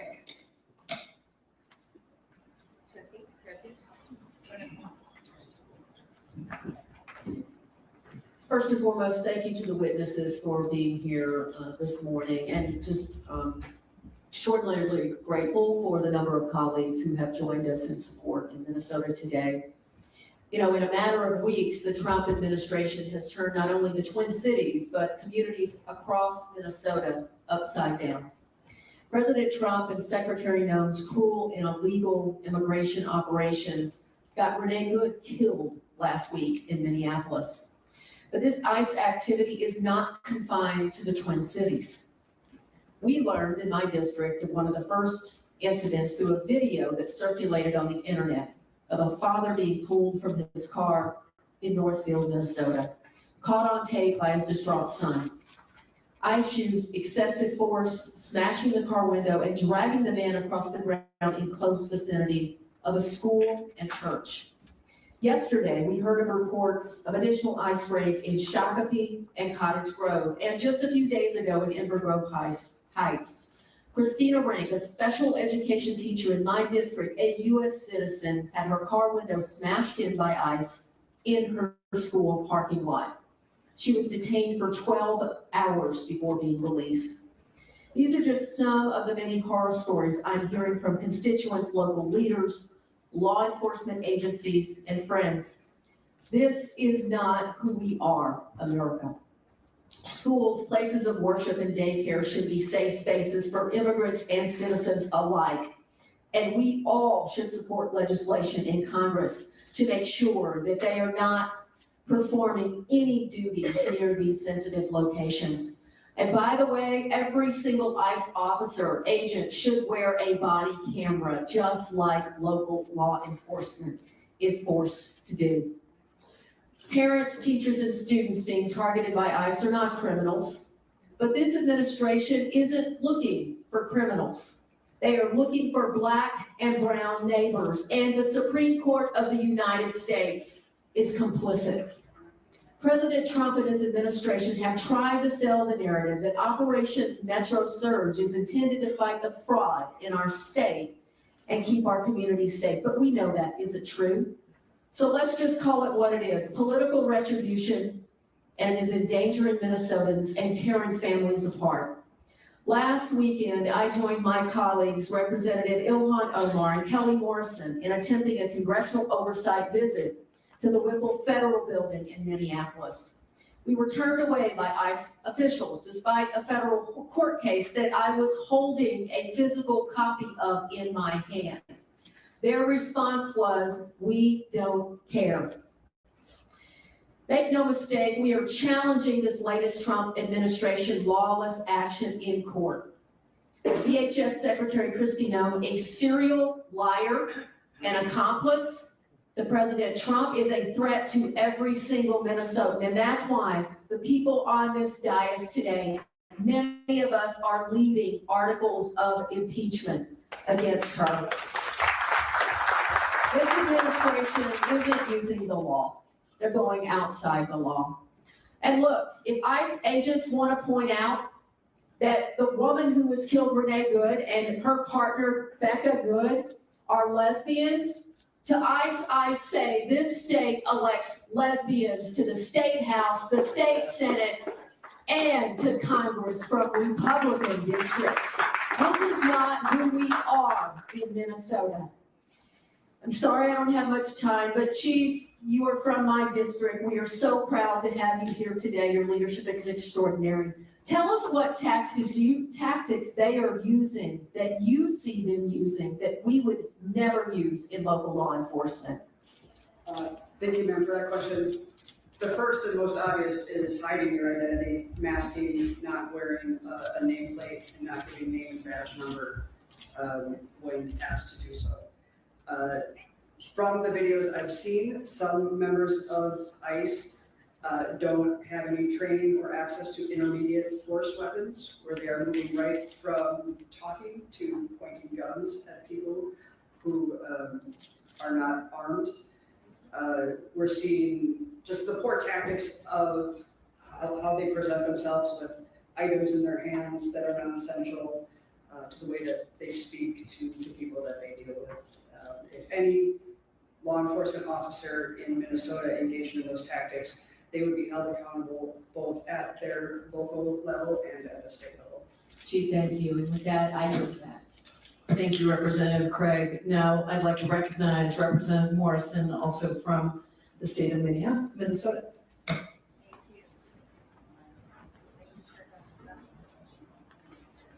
Thank you, Chair Jayapal, and gratitude to my colleagues who have traveled from all over these United States to bear witness to what is happening in Minnesota.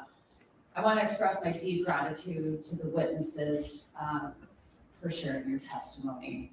It's been an incredibly difficult time for Minnesota, and especially perilous for Minnesota's immigrant communities and communities of color. We are all grieving the loss of Renee Good, a mother, a wife, a Minnesotan, a U.S. citizen. Over the last 10 days, this tragedy has rocked our country to its core. In pursuit of a perceived political win and a desperate distraction, the Trump administration and Kristi Noem have unleashed an unprecedented, reckless operation. The sheer number of ICE agents terrorizing our community in their homes, on our streets, in our schools, in our places of worship, grocery stores, and even our hospitals is unacceptable. They're using increasingly aggressive, excessive, and lethal force against Minnesotans, undermining public safety and violating fundamental rights. We've repeatedly requested that the administration increase transparency and communicate with state and local officials for the safety of the community. But time and time again, the administration's response has made it abundantly clear that public safety is not their priority. When my colleagues and I visited the Whipple Detention Center to exercise our legal right and constitutional duty of congressional oversight, we were unlawfully denied access. In the wake of Renee Good's killing, state officials at the Bureau of Criminal Apprehension expected the same collaboration with federal officials that they experienced following similar tragedies like the mass shooting at Annunciation Catholic School and the assassination of Speaker Melissa Hortman and her husband Mark Hortman. Instead, the FBI has shut them out, and now pressure from Trump's DOJ to pursue Renee Good's widow has triggered a mass exodus in the U.S. Attorney's Office. The administration's pattern of behavior flies in the face of the values foundational to our democracy and to our country. Federal agents swore an oath to our Constitution and should be above reproach, and the checks and balances of our co-equal branches of government are indispensable to upholding the freedoms guaranteed by our Constitution. As a physician, I have a sacred duty to care for my patients and uphold my oath to do no harm. So it was especially outrageous and painful to see that in the aftermath of the shooting, Kristi Noem's ICE agents denied Renee Good access to available medical care. It's abhorrent to hear the many stories that have emerged, like the story of the Minnesota family that had to have 3 of their 6 children hospitalized after ICE agents threw flashbangs and tear gas. Their 6-month-old infant stopped breathing and lost consciousness. The stories that are emerging on a daily basis are indefensible, and the cruelty of the Trump administration's response to this ongoing tragedy is truly shocking. Where is our humanity? This is not what the United States of America should stand for. I'm here in the Minnesota State Capitol to send a clear message to those endangering our community. Enough is enough. This is beyond politics. This is beyond partisanship. I think of Speaker Melissa Hortman every day, especially during these challenging times. And she would say that this is a moment when we have to take off our red jerseys and take off our blue jerseys and put on our Minnesota jerseys. We have to come together to protect our state and its people. So I extend an urgent plea to Minnesota's congressional Republicans to finally side with the people of Minnesota, stand up to this president, protect our communities, and restore peace. We have a congressional responsibility and a moral obligation to see that justice is served and our community is protected. I see that my time is elapsed.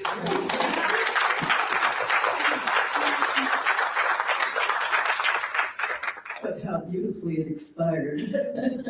Thank you, Representative Morrison. I'd now like to recognize the chair of the Congressional Hispanic Caucus, Representative Espaillat from New York. Thank you, Congresswoman Jayapal. I want to thank Congress members Omar, Gregg, and Morrison from the state of Minnesota. Thank you for hosting this hearing. ICE shows up in cities across the country uninvited, masked, anonymous, no first name, no last name, no shield number. ICE summarily denies people their fundamental rights, stopping, cuffing them, arresting them, detaining them, and deporting them. Green card holders, TPS recipients, DACA recipients, farm workers, and even U.S. citizens with no criminal record. ICE illegally denies us, members of Congress, the right to exercise our oversight powers by denying access to detention center. ICE has shifted to community-based arrests in public places and work sites by 255%. ICE violates sensitive locations, places of worship, schools, and hospitals. ICE engages in deadly force, shooting and killing Americans, such as the tragic shooting of Renee Good at point-blank range. ICE is an aggressive, violent weapon. In fact, it has turned to be a deadly weapon. ICE must be dismantled. So my question to each one, a yes or no question. Mr. Mayor, do you think ICE should be dismantled, yes or no? I think ICE needs to leave Minnesota immediately, and I think that Congress needs to be able to not continue to give them a blank check to continue to increase their size. And there needs to be laws that put transparency, accountability, and significant changes to the way they operate. Ms. Patty, do you think I should be dismantled? Yes. Chief McCarthy, do you think I should be dismantled? What he said. Ms. Gonzalez-Avalos, do you think I should be dismantled? We need safety and security, and that's not what ICE does. Mr. Hussein, do you think I should be dismantled? Yes. ICE must be immediately dismantled, and sensitive measures must be taken up, like unmasking agents, respecting sensitive locations, implementing a body camera program, adhering to comprehensive training that restricts deadly force and ensures mental fitness, enhances background check, and improving hiring standards. But it is a deadly weapon. The testimonies that we've heard here today is that ICE has become violent and deadly across America.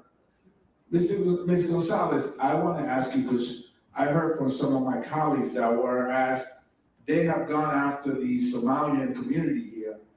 Many in the Somalian community, as we heard testimony today, are already US citizens. And that a good number of the people arrested and on their way to deportation are Latino men. So I want to know if you have any numbers to share with us, or what is the status of that?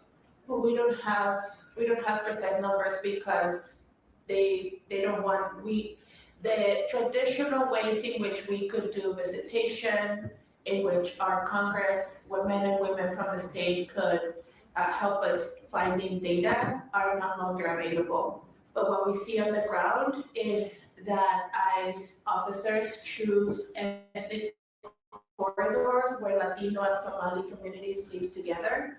They have also unlawfully arrested Native Americans, Indigenous, Lakota, Dakota, and Anishinaabe citizens of Minnesota McCollum, and the racial profiling that goes onto that has not been an exception of the power that they use on the ground.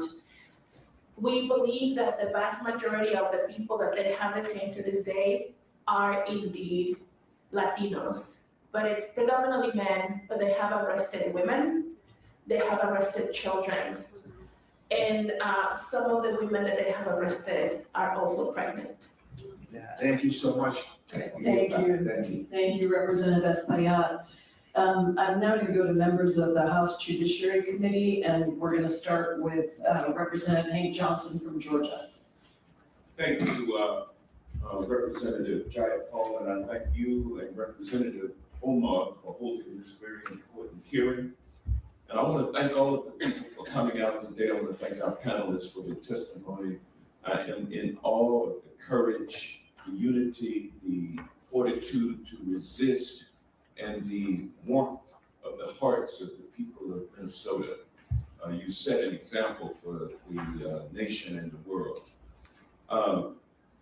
Mr. Mayel, I want to talk a little bit about how the United States Supreme Court laid the foundation for what is happening in Minnesota with respect to Fourth Amendment issues when it ruled in the on the shadow docket, Norm versus Vasquez Perdomo, a Kavanaugh opinion on the shadow docket, which held that apparent ethnicity could be a relevant factor in federal agents' decision to stop and question someone about their status. How did that lay the predicate for the what's going on in Minneapolis and St. Paul, Minnesota right now?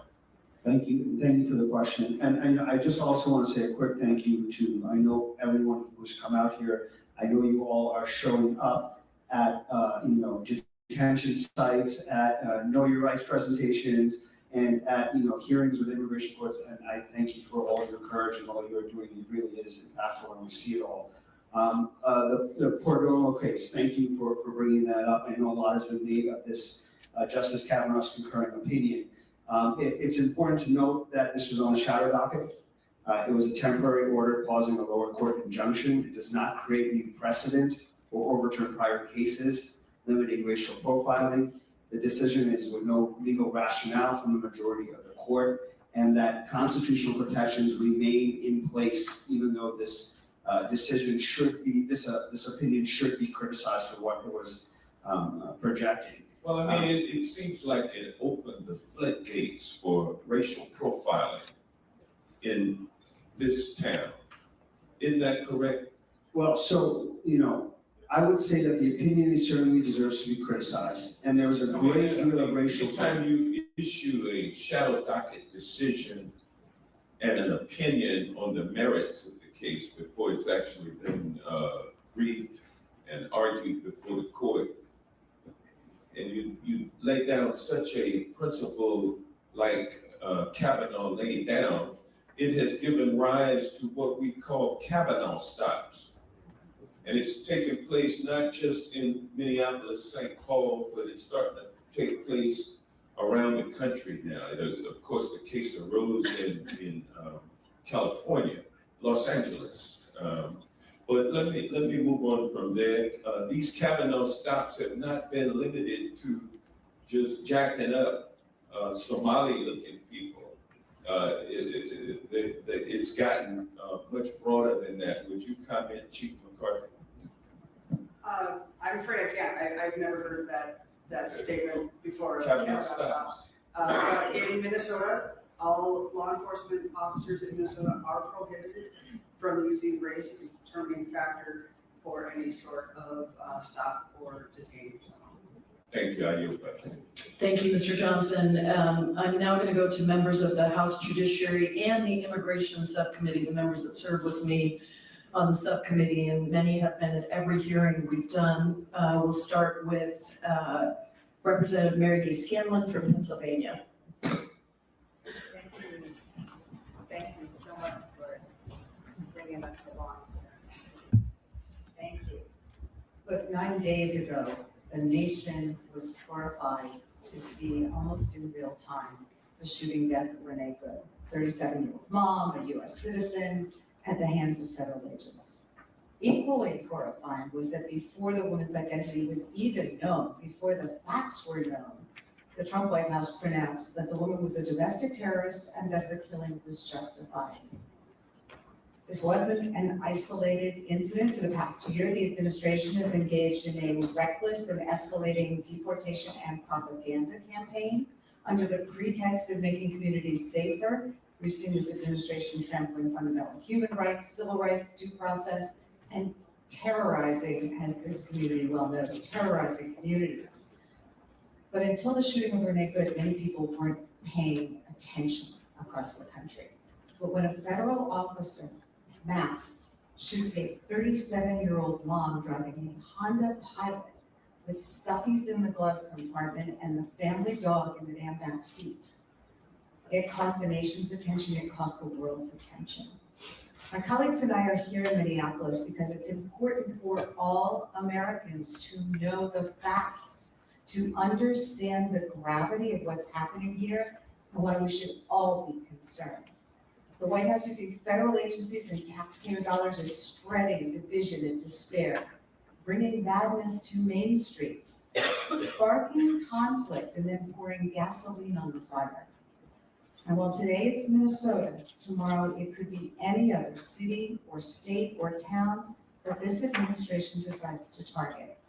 It's clear at this moment that every American's rights are at stake. So I want to thank the local officials, the community members who've met with us and shared their testimony, the reporters who've been out on the street, the legal observers who've been out on the street. We have heard and read shocking stories about the use of excessive force, people detained for hours with no cause, bystanders and legal observers being swept into this. We heard about the family with 6 kids in the car coming home from a basketball game and ICE lobs tear gas at them, resulting in an infant being, stopping breathing. The abuse of fundamental human and civil rights is breathtaking. I did want to ask our ACLU colleague here, we're hearing about legal observers, and a lot of people don't know what that means and why that's important. Can you just tell us a little bit about who legal observers are and what they're doing and why they're legal? Absolutely, and thank you very much for the question. Again, it's about documenting and photographing and videoing police conduct. People are going out, they're being trained on basic fundamental rights as a constitutional observer. They are being trained about what the limits of the First Amendment are and not to cross into unlawful activity. And they are documenting what is in real time a very widespread, unconstitutional spread of activity, and documenting things that can be used for future litigation, that can be used for public opinion, and to hold them accountable. And I would say, just by videotaping, just by being present, just by bearing witness, they are holding them accountable. And we know from a prior hearing in Chicago just how important this is, because our federal authorities are lying to the American people. They're lying to the courts. And when we've had evidence to present, we've been able to prove in court that these are lies and unjustified. Thank you so much for your testimony. Thank you, Representative Scanlon. Let me go now to another member of Judiciary and Immigration Subcommittee, Becca Ballant from Vermont. Good morning. I want to start by saying what so many of you have said. This is not about immigration enforcement. This is about terror. This is about retribution. This is about punishment. This is about vindictiveness. This is about giving a pretext to incite the Insurrection Act. And those of us who have been saying it have been accused of being using hyperbole. It's not hyperbole. All you have to do is watch what the president is saying and doing. And so I want to just start by saying as well that we've heard from Minnesotans who have said, we are so glad that you're here, that we need Americans to know what is happening. And I want to say, you are giving us inspiration. You are on the front lines of what's happening. You're standing up in the way that they did in LA and in Chicago and in other communities across this nation. And it is critically important when one of the senators from Minnesota says that you are the center of America's heartbreak right now. You are also the center of America's courage. And this is something that I need Americans to understand. We have to be, each and every one of us, more courageous in this moment. There are people who have testified today who are putting your lives in danger and at risk by speaking out. And all of the people who are witnessing and showing up and documenting, they are doing this not just for Minnesotans, they're doing it for all of us. They are standing up for all of our rights. So I'm going to ask today that Americans who are watching this understand that you need to dig deeper, all of us. It's on all of us to protect this democracy and this Constitution. I also want to say, as a gay woman, I have not cried yet over Renee Good, because I know if I do, I'm not going to stop. And I want to say to gay people across this country and trans people across this country, your lives are not worth less. And to immigrants, your lives are not worth less. And people of color, your lives are not worth less. No matter what your government is telling you. And I know my colleagues, many of you know, I call myself the scrappy little dyke for a reason. I'm not going to be intimidated. I'm not. And you're not going to keep any of us quiet. And we represent districts across this country. And I can tell you, I heard from Vermonters this morning, texting me, calling me, saying, thank you. Thank you, Vermont is standing with Minnesota. And I know that's true for so many of us here. So look, I think I want to go back to something that Mr. Mayel went over, because I think there's so much misinformation about what it is that we can do as Americans. Mr. Mayel, are people allowed to tell immigration officers that they don't agree with what they're doing? Yes, you're allowed to do that. Is it legal to blow whistles and honk horns to alert people of ICE's presence in your neighborhood? Yes, it's legal to blow a whistle and it's legal to honk a horn.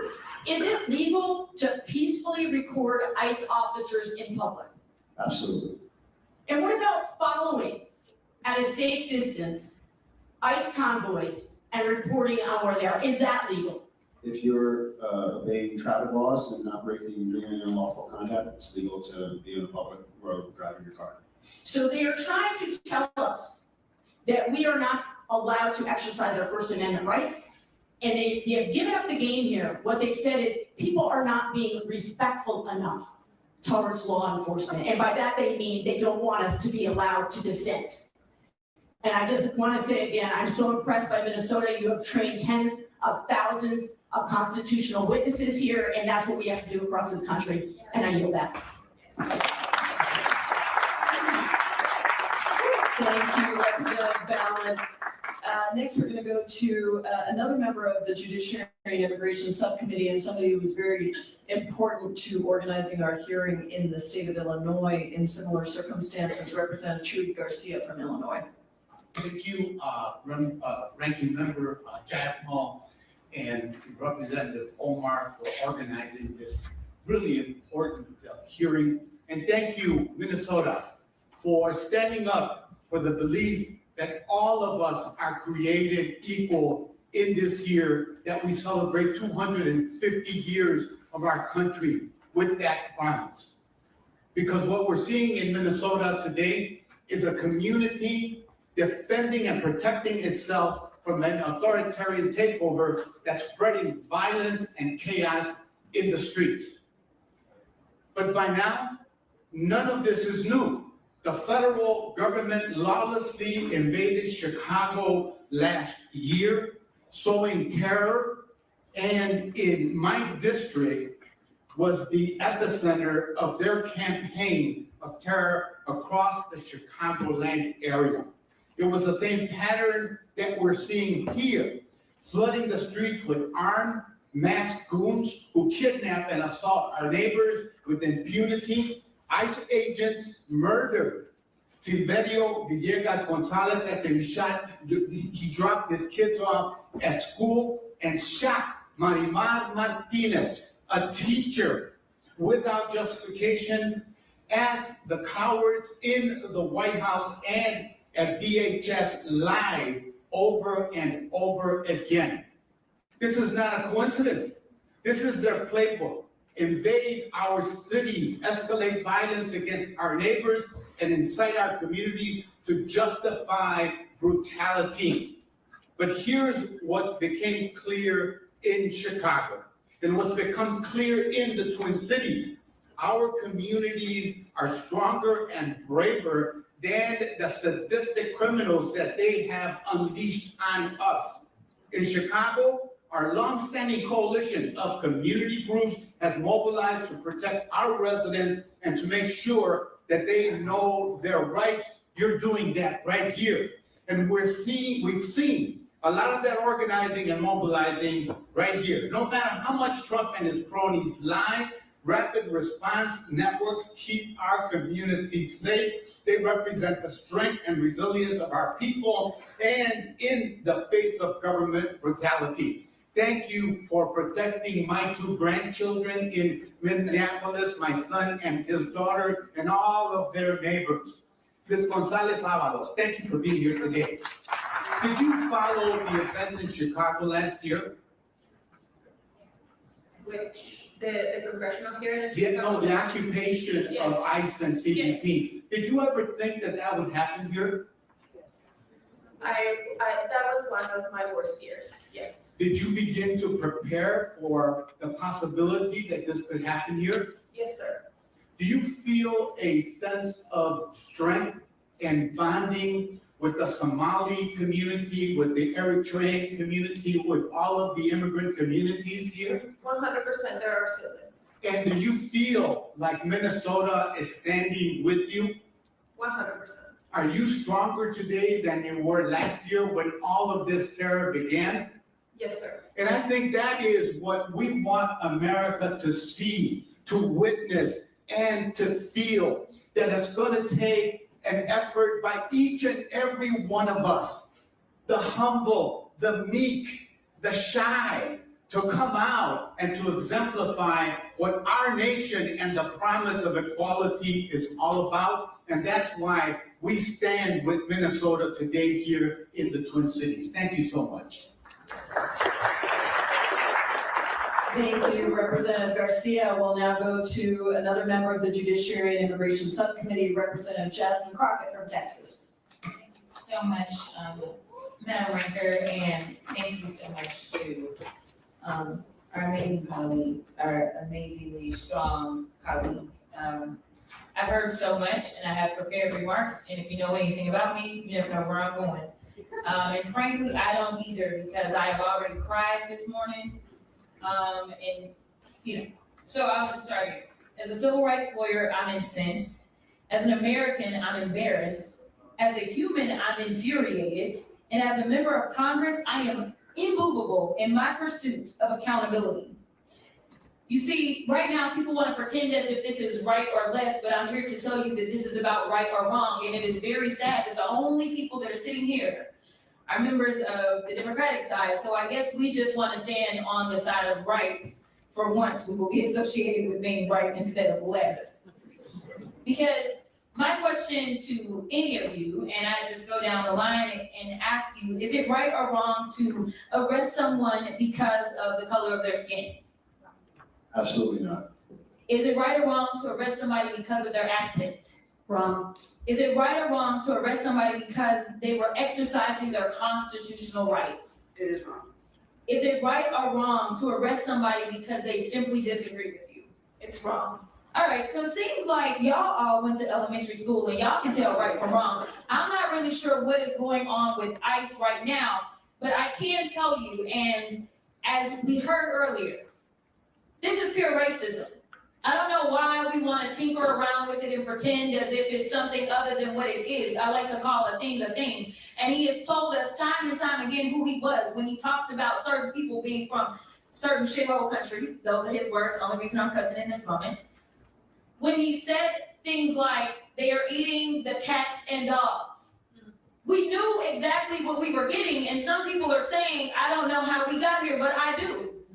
Because we know that dehumanizing, I believe that you said something to the effect of cruelty and humiliation are the point.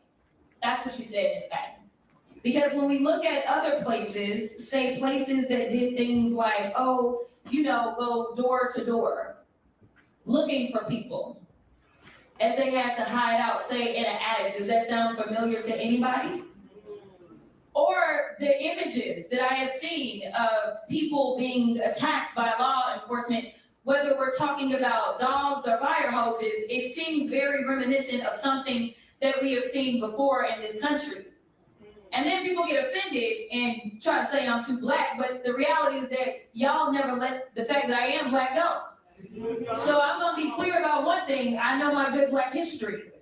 And so when I look and I say, and I will say it loud and proud because the DH secretary had a few choice words for me, but this looks like modern day slave patrols. And they have been sanctioned by this Supreme Court. Whoever thought we would live in a country that progress looks like having a Supreme Court that says, yes, it is okay to look at somebody or to listen to their accent and give permission to grab them. The last time that I checked, ICE is only supposed to be doing immigration enforcement, and right now we have a record number of U.S. citizens that have not only been arrested, but as we saw with Renee, that have been killed, that have been maimed, that have been bullied, that have been brutalized, that have been unlawfully arrested. Y'all, we are living with an abuser right now. And frankly, I think we all have a little bit of PTSD. But if you know anything about a domestic abuser, the one thing about them that you need to know is that they are some of the biggest cowards that you will ever find. What they can't stand is when you actually fight back. And so thank you so much for everybody in Minnesota. But it is time for our entire country to stand together. Because if you don't recognize that we are all in the same sinking ship, whether you are black, white, Latino, African, whoever you are, The reality is that we have an administration that has decided that they are going to ignore our constitutional rights, and we will not stand for it, otherwise our democracy will fall. So I just got this to say because she is. Thank you, Representative Crocker. We got some people that gotta make some claims, so thank you so much.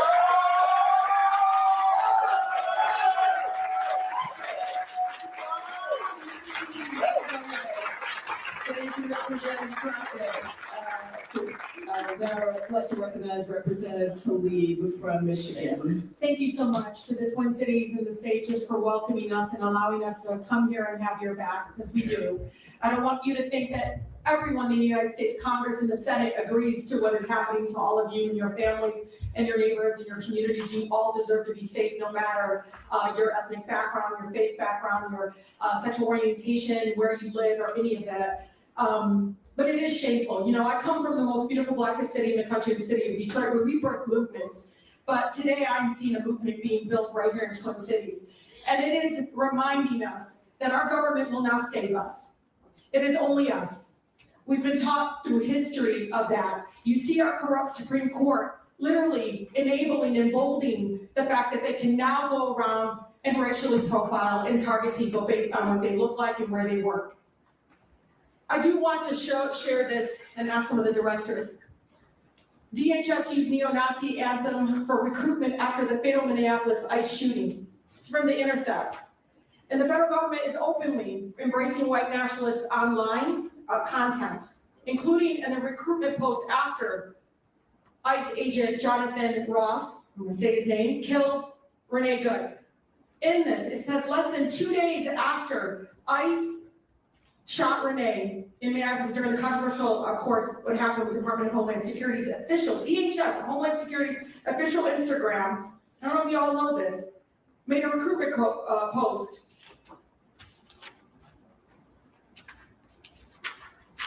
We'll have our home again, attaching a song, same name by Pine Tree Riots. It's popularized in neo-Nazi spaces. The track features lines about reclaiming our home by, quote, blood or sweat, language often used in white nationalist calls for a race war. 2 days after the killing, they use images like this. You can't see this. So the directors, I'm gonna ask you, it says invasion here. It says America needs you to join ICE now. Look at this image. Who do you think they're trying? How about Director Mayhel, Gonzalez Avalos, and Director Hussein? Who do you think they're trying to recruit for ICE right now? White supremacists. Okay, how about you, Director May? What do you think this evokes? Who do you think wants to join this? What does this mean? I mean, it's absolutely terrifying, right? The accountability, the training, who is coming towards that, who's going to want to join that. And I think it is an absolute product of the $170 billion that they are looking to spend and fill and use. And as they ask for more money now, they really need some restrictions on how all of this is done. We'll have a home again. Like, this is Patty with this. We'll have our home again. What does that evoke in you when you see this? It literally, when I see it as a Muslim, as a Palestinian, as a child of immigrants, I see that this is something that is evoking, like, I'm not welcome here. It is very clear what is intentionally happening here, and I think I want my colleagues to know this. In Southwest Detroit, where I was born and raised, we've been complaining about ICE since 2010, even since its inception. The fact that we had passed policies to tell them not to do ICE actions in front of schools, health centers, funerals. We got Obama administration to do that, but still we had violations to their own policies. This is an agency that is reeked of this. And when Speaker Johnson and Chair John Paul knows, when Speaker Johnson says ICE is doing what it was created to do, remember this when the funding comes up next week. Thank you, and I yield. Thank you so much, Representative Tlaib. We'll now go to Representative Shelley Pingree from Maine for 4 minutes. Thank you very much. I'm really proud of all my colleagues for being here today, and particularly honored to be here with all of you in Minnesota. I was born in Minnesota. I lived here until I was a teenager. Some of my family is here with us today, and almost all of my family still lives in Minnesota. So yeah, sure, you betcha, glad to be with you. But I am a Mainer through and through, and we are here today in particular because we are very worried about what's about to happen in our state. We have no idea why we have been targeted as the next state, but our state has been on alert for the last few days. ICE agents are starting to move into hotels, and all the rumors have them starting their operations in the next few days. So while I would like to talk to you a lot about the state of Maine, I really want to use my time to hear your advice to us. What would you be doing if you knew it was about to happen? In our state already in the past few days, we've heard from employers, we've heard from schools where people are already afraid to send their kids to school, workers who are afraid to go to work, employers who are worried about it. So, I would love to rant and rave about what's going on right now and how awful it is, but please, just give us a few moments. You have done so much and impressed us all so much. So could you just go down the line and say, if you knew this was about to happen next week, not talking about the past, what are the most important things we can do to help our citizens and help prepare for this?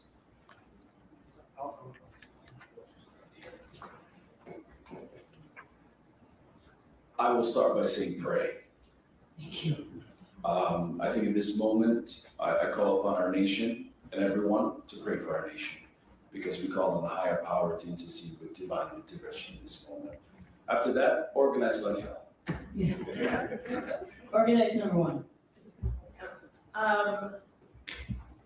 The organizing that matters and that is making the difference is when people embody and bring to light the constitutional rights. Their First Amendment right, their Fourth Amendment right, and at some point the 14th Amendment right, because we know that's also being challenged. What does that actually mean to leave that fully in the public, to embody those to the North Star of what it actually means to have a saying, what that actually means to hold your government accountable, what that actually means to hold power to its greater potential. That's what constitutional observers are doing. They're bringing things into the light. We regular people, it's regular people. We are the light. Great. Constitutional observers, regular people. Love to hear from the police chief. Thank you, ma'am. In Mendota Heights, we say community is what keeps communities safe. And when our police act ethically, we get to be part of that community. And so for police departments that are facing this, I would first clarify with our officers what we're legally able to do and not able to do. I would clarify with our community what we're legally able to do. And I would remind all of our officers that we have a duty to intercede when we see excessive force being used. Thank you so much. Ms. Patty. I would encourage people to start talking to their neighbors, get to know your neighbors, get localized or organized on the hyper local level, start donating to funds, mutual aid funds to get supplies and food to people when people of color are needing to shelter in place, start getting school parents to organize when to do patrols around each other's schools, because it's part of defense, but also the social fabric that is building is gonna help us for the long haul in this fight against fascism. ACLU. Know your rights, find your community, exercise your rights, and the ACLU has litigated these issues, warrantless searches, racial profiling, targeting protesters, observers throughout this country, and we will continue to do that. Thank you all for taking the time to be here with us. My staff and my team back in Maine is already working very closely on this, but we're going to continue to stay in touch with all of you because we've learned so much from what you've already done in this difficult time, and we're all here to fight back because this is not the American way. Thank you so much. Thank you, Representative Pingree. Next, we'll go to Representative Gwen Moore from Wisconsin. Thank you. Thank you so much.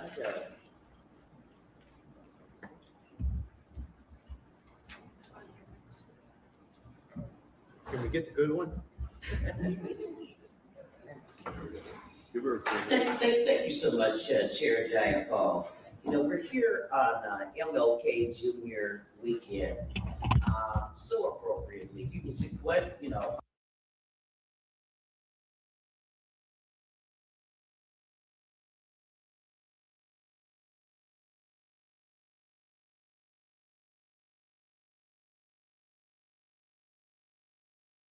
Mail, I listened carefully to everything you said, and it's like a fingernail, scratching on a blackboard to continue to hear you talk about what was unconstitutional, what was illegal, blah, blah, blah.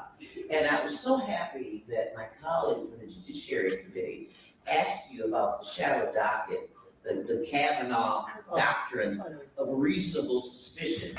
And so I'm wondering, can you tell us what is the threat of this probable cause being subsumed by a reasonable suspicion, and that becoming the new standard of care? Well, thank you for your question. I should say, these issues are being litigated currently, but I would say probable cause is a standard. Reasonable suspicion is not the standard. What was his raison d'etre? I didn't read it, I'm not a lawyer. I feel nervous that the Supreme Court justice even came up with this, and I'm fearful. And so I understand, I don't want to minimize at all how powerful rhetoric is from federal officials, from the top of the administration, to incite and to demonize and create an environment of hostility. But I also do not want to give a single justice's concurrence opinion in which no other justice joined in a case that has very early litigation too much weight. Because racial profiling is not allowed. Race alone cannot justify our stop. We will continue to litigate that, and we are confident that we will be successful. I was sitting next to Representative Jayapal before she left, and she shared with me an article that she put on display here. And I know one of them had said, one of us, all of you. And I noted that the criminal activity that's been unearthed here in Minnesota among Somali people is like 1/10 of 1% of the Somali community. And I'm wondering if that is a legal standard that we could expect to be adopted in other places, and also by law enforcement in places that are not in Minnesota. Which legal standard did you ask? Well, it's one of us. What does that remind you of? One of us, all of you. Oh, I think I understand your question. I mean, some of the language and the kind of the message that we're hearing, there is explicit, there's even more explicit racial animus stuff. We don't, that we have heard coming directly from the president's mouth. Let me ask Chief. Let me ask Ms. Gonzalez, the 26,000 trained observers. I just need to give you my cell phone number. I'll do that. Chief McCarthy, you just said a moment ago that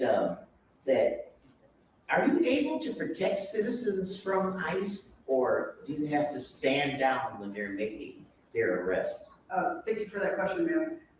We cannot interfere in a lawful arrest, and we have no authority or ability to force them to answer our questions. We are in a position in the Twin Cities, and I know it might be different outstate, where we're not even being informed of these activities. So we find out about them after the fact. But we have to treat any law enforcement agency as if it's acting lawfully and ethically. And that is the pinch that we are in right now. Thank you. My time has expired. Thank you. Thank you, Representative Moore. Now I'd like to go to Representative Val Hoyle from the state of Oregon.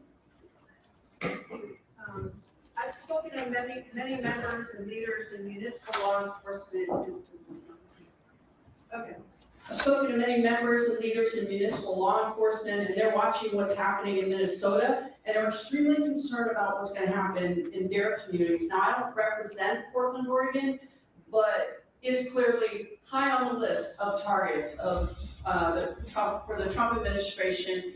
And we have 9 federally recognized tribes that are watching what is happening with the Oglala Sioux, and are wondering if they're next. In my district, DHS is trying to take over our Coast Guard facility that's critical for ocean rescues, to build an ICE facility in a community where immigrants are working the most difficult jobs in commercial fishing, fish processing, agriculture, and protecting us from wildfire. Now, Chief McCarthy, we know that law enforcement has done the extremely hard work of building trust with the civilian population. And for any community to respect the authority of law enforcement, they have to believe that officers are operating in their best interest and respecting the rule of law. Stephen Miller has said ICE agents have absolute immunity with no qualifications, that habeas corpus can be suspended at the time of an invasion, and they're looking at that. The president has brought up invoking the Insurrection Act in cities that didn't vote for him and against communities that stand up against unconstitutional and illegal actions of ICE. Kristi Noem accused Renee Good of being a domestic terrorist before even looking at the facts. We have ICE agents that have between 4 weeks of online training and maximum 8 weeks of in-person training with limited background checks being thrown into highly charged situations with the administration egging on aggressive action and spreading disinformation instead of working to de-escalate what is clearly putting our communities and our local law enforcement in danger. So Chief McCarthy, could you briefly tell us what kind of training and experience do your local law enforcement officers have? And what does an investigation look like after an officer involved shooting? Because I do not think there's any comparison to what has happened with the Renee Good shooting. Thank you, ma'am, for that question. So in Minnesota, the minimum to be a police officer is you have to have a 2-year degree in law enforcement and criminal justice or a 4-year degree in anything. Once you've obtained that degree, we go through a skills-based program that is supervised by the state, and that's anywhere from 3 to 6 months. Then you are eligible to be licensed. Once you're eligible to be licensed, you can then apply at police departments who do a rigorous psychological and background check. Once that is done and you are hired, you then go through a training period, which again is another anywhere from 3 to 6 months with a minimum of 1 year probationary period. As far as after a use of force, an officer involved shooting, it is very, very important that we do not comment, we do not guess as far as a justification or not a justification. You never want to color an investigation, as difficult as it is to not react to what you see. Professionally, it is very, very important that you don't give an indication if something is justified or not justified until all of the facts are brought in. It's very thorough, and only then does that legal determination get made at the end of a thorough investigation. All right, thank you very much. Know that we're standing with you, and the Trump administration's use of force was meant to get people to back down, and the longer that you can stand up with our support, the better chance we have of making sure that this stops. We stop this in its tracks. Thank you all for your words. Thank you, Representative Hoyle. I'd now like to recognize Representative Glenn Ivey from Maryland. Thank you. You run pretty fast there. I want to thank Representatives Jack Paul and Omar for putting this together. I want to thank the witnesses for not only testifying today, but the outstanding work you're doing in the community. I guess I want to comment directly to ICE officers today, because as Representative Hoyle said, they're members of the administration telling them they have absolute immunity. J.D. Vance and Stephen Miller and the like, and they certainly are acting like it. You know, we've seen the 16 shootings, obviously a fatal shooting here in Minneapolis. I think the mayor testified there have only been 4 shootings here. 2 were done by ICE officers. And based on what I've seen and heard, including some instances in my area in Maryland, they're acting like they're above the law. And I want to make sure that they understand they're not, because we can prosecute these guys, and we do. And the reason we know that's true, I was a former prosecutor, federal and state. We put some of these people in jail before. Derek Chauvin's in jail right now because he broke the law, and he's been held accountable for that. And we can and will and must do that again. Now, I think some of them think that they can be protected. They're wearing these masks, but that's not going to protect them. They think that Trump can protect them because he can pardon them. But guess what? You get convicted in state court, you're staying in jail. He can't pardon you from state court. And just because you're an officer, just because you're wearing camouflage, that doesn't protect you either. And I don't care what Kristi Noem says when she starts attacking these, victims of these shootings. Character assassination won't protect you either. And Bondi, you cannot hide the evidence from the state prosecutors like Keith Ellison right here in Minnesota. We're going to get it. We're going to get the information. We're going to move forward with these prosecutions. And so the ICE agents out there who continue to break the law, you might end up being Derek Chauvin's roommate or cellmate, I should say. You get those 3 hots in the cot. Might be federal, might be state, but you will be held accountable. No question about it. Ted Lieu mentioned earlier, this administration will be gone in 3 years. There's a 5-year statute of limitations. Even if Trump tries to pardon him preemptively, states can still go after him, and they will. And I just want to make sure, too, that we get this out there as well. This is important for everybody to know across the country. So I know a lot of the protesters that are out there, they're concerned, they're scared that there will be no accountability, but there will be accountability in these cases. We're going to make sure that that happens. And we're going to go back to Capitol Hill, and we're going to press our colleagues, our Republican colleagues, to stand up for accountability, too. They've been ducking and dodging. The Judiciary Committee Chairman and Oversight Committee Chairman and Homeland Committee, they're trying to act like this isn't happening, but they cannot avoid, they're gonna have to see the horrific violations of the Constitution and the loss of life that's been going on here in Minnesota and across the country. I'm the lead sponsor of the George Floyd bill. That's another piece of what we need to do to get done, because we've got to make sure we expand liability. That's right. He died just a short distance from here, and just 5 years ago. We've got to complete the work that began with his death. He did not die in vain. We're going to make sure that we hold people accountable. We're going to get the job done on Capitol Hill, and I know it's going to happen here in Minnesota. So I yield back. Thank you so much, Representative Ivey. Next, let's go to New Jersey. Representative Rob Menendez, you're recognized for 4 minutes. Thank you, Ranking Member Jayapal and Congressman Omar, for your leadership in convening this important hearing. And thank you to all of our witnesses for being here today and for showing up every day for your communities. What we've seen unfold in Minnesota is the latest escalation of one of the most egregious attacks on due process, rule of law, and immigrant and human rights that our nation has ever experienced. And we're seeing the consequences in our streets and communities and in the lives of people like Renee Good. Renee Good was a mother of 3. I was thinking about her children today when I was looking mine.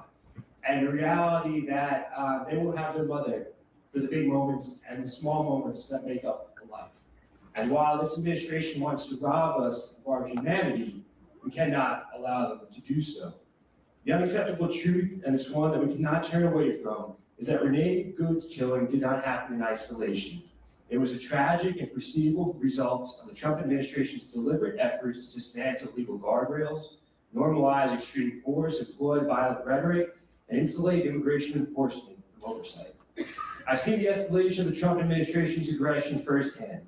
Last year, I was with my colleagues, Representatives Watson, Coleman, and McIver, for a legally protected inspection of Delaney Hall Immigration Detention Center in Newark, when over 20 armed ICE and HSI agents confronted us and attempted to impede us from conducting legal oversight. And on that day in Newark and every day since, the Trump administration has repeatedly lied to the American people through misleading statements, accounts that contradict eyewitness and video evidence, and attacking anyone who questions its narrative. We need to be clear about what's at stake for families in Minnesota, in New Jersey, and across the country. When you greenlight the use of aggressive force, when you shield immigration officers from the law and from oversight, and when you treat immigration enforcement like a blank check to target political foes without regard for public safety, you create the conditions for this kind of tragedy. That's just what President Trump and Secretary Noem have done. They've created a country where no one is safe. Not mothers, not your neighbors, not members of Congress, not faith leaders, not even our children. Ms. Patty, you mentioned that when you were taken to the Whipple Detention Center here in Minneapolis, that you saw cells designated for U.S. citizens. Can you speak to that? Yes, there was like a specific hallway that they took us down that was specifically for US citizens. U.S. citizens in an immigration and customs enforcement facility, a place that U.S. citizens have traditionally never ended up. But in this moment, when no one's safe, when people think it's happening in places that are not in their communities, the reality is it's happening in Chicago, it's happening in Los Angeles, it's happening here in Minneapolis. And we know that if we're silent, it's going to creep into all of our neighborhoods. It's going to creep into places where U.S. citizens may think they're safe, but they're not. And the reality is if we don't speak up, if we don't listen to these stories and do something about it, everything that makes this country what it is, why so many people have come to this country, whether they're Cuban or Somali descent, will be lost. And we cannot allow that to happen. So thank you for all that you're doing here in Minnesota. People around the country are watching and supporting you. With that, I yield back. Thank you, Representative Menendez. We'll go to Arizona, Representative Yasmin Ansari. Thank you so much, Ranking Member Jayapal, Congresswoman Omar. Thank you to the witnesses for your courage and your bravery, especially those of you who've been through brutalization by increasingly racist and out of control ICE. I represent Phoenix, Glendale, and Guadalupe in Arizona, a very diverse community where more than 64 languages are spoken. Our community has been terrorized by ICE as well, and watching what's happened here in Minnesota and with some reports coming out saying that ICE may ramp up in Phoenix. My constituents are very, very worried. We've had many of my constituents taken by ICE. A DACA recipient was detained on Christmas Eve while doing Christmas shopping. I have a constituent who was a green card holder named Yadi, who has been in one of the detention centers for almost a year now, where she has leukemia and is extremely, extremely sick and denied medical care. I've had the opportunity to speak with dozens of women inside the Eloy Detention Center in Arizona, listened to the torture and abuse they've gone through. I'm also the very proud daughter of Iranian immigrants, and I'll just say it's been a heartbreaking week watching what's happening in Iran, where an authoritarian regime has been cracking down and murdered thousands of people, but also what's happening here in the United States, which I want to be very clear is also an authoritarian takeover of this country. And it would be naive for anybody in this country to believe that we are not headed down the exact same direction that authoritarian regimes like Iran, that my parents fled, ultimately has gotten to 47 years later. What we're seeing here in Minnesota that you all described is not law enforcement. It is a pattern of abuse and purposeful inflammation of unrest by Donald Trump. You described it so well, how ICE has terrorized immigrant and citizen communities alike, violated due process left and right, and targeted residents and protesters exercising their First Amendment rights. People have been disappeared into the detention centers without explanation and without access to counsel. And this is an agency that has shown they have no regard for anyone's humanity. I want to ask my first question to Patty. Patty, thank you for sharing your story. I know it must be difficult given the trauma that you've been put through.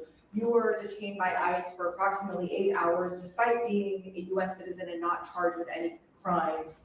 Can you describe what officials told you regarding why you were arrested and whether they verified your citizenship at any point during those 8 hours? The only time anyone said what I was being arrested for was the ICE agents when they arrested us and said we were that we were obstructing their operation. No one else said anything about what we might have been being held for. No one else knew. Like, it was a very chaotic scene there. People didn't know what was going on or who was there for what, was my interpretation. And they checked I had my license with me, and they did check that when I got to the facility. Thank you. My next question is for Chief McCarthy. There are reports, you mentioned in Minnesota, people are scared to send their children to school, go to local businesses, go to work. We felt the same in Phoenix. From a public safety perspective, how does this climate of fear hinder effective policing? Thank you for that question. It decimates the trust that the community has in the police department. It makes victims and witnesses reluctant to come forward even more so. And who it really benefits are the criminals who prey upon the vulnerable, because they are still going to operate and they're going to prey upon the most vulnerable people, which right now are the ones who are afraid to leave their homes.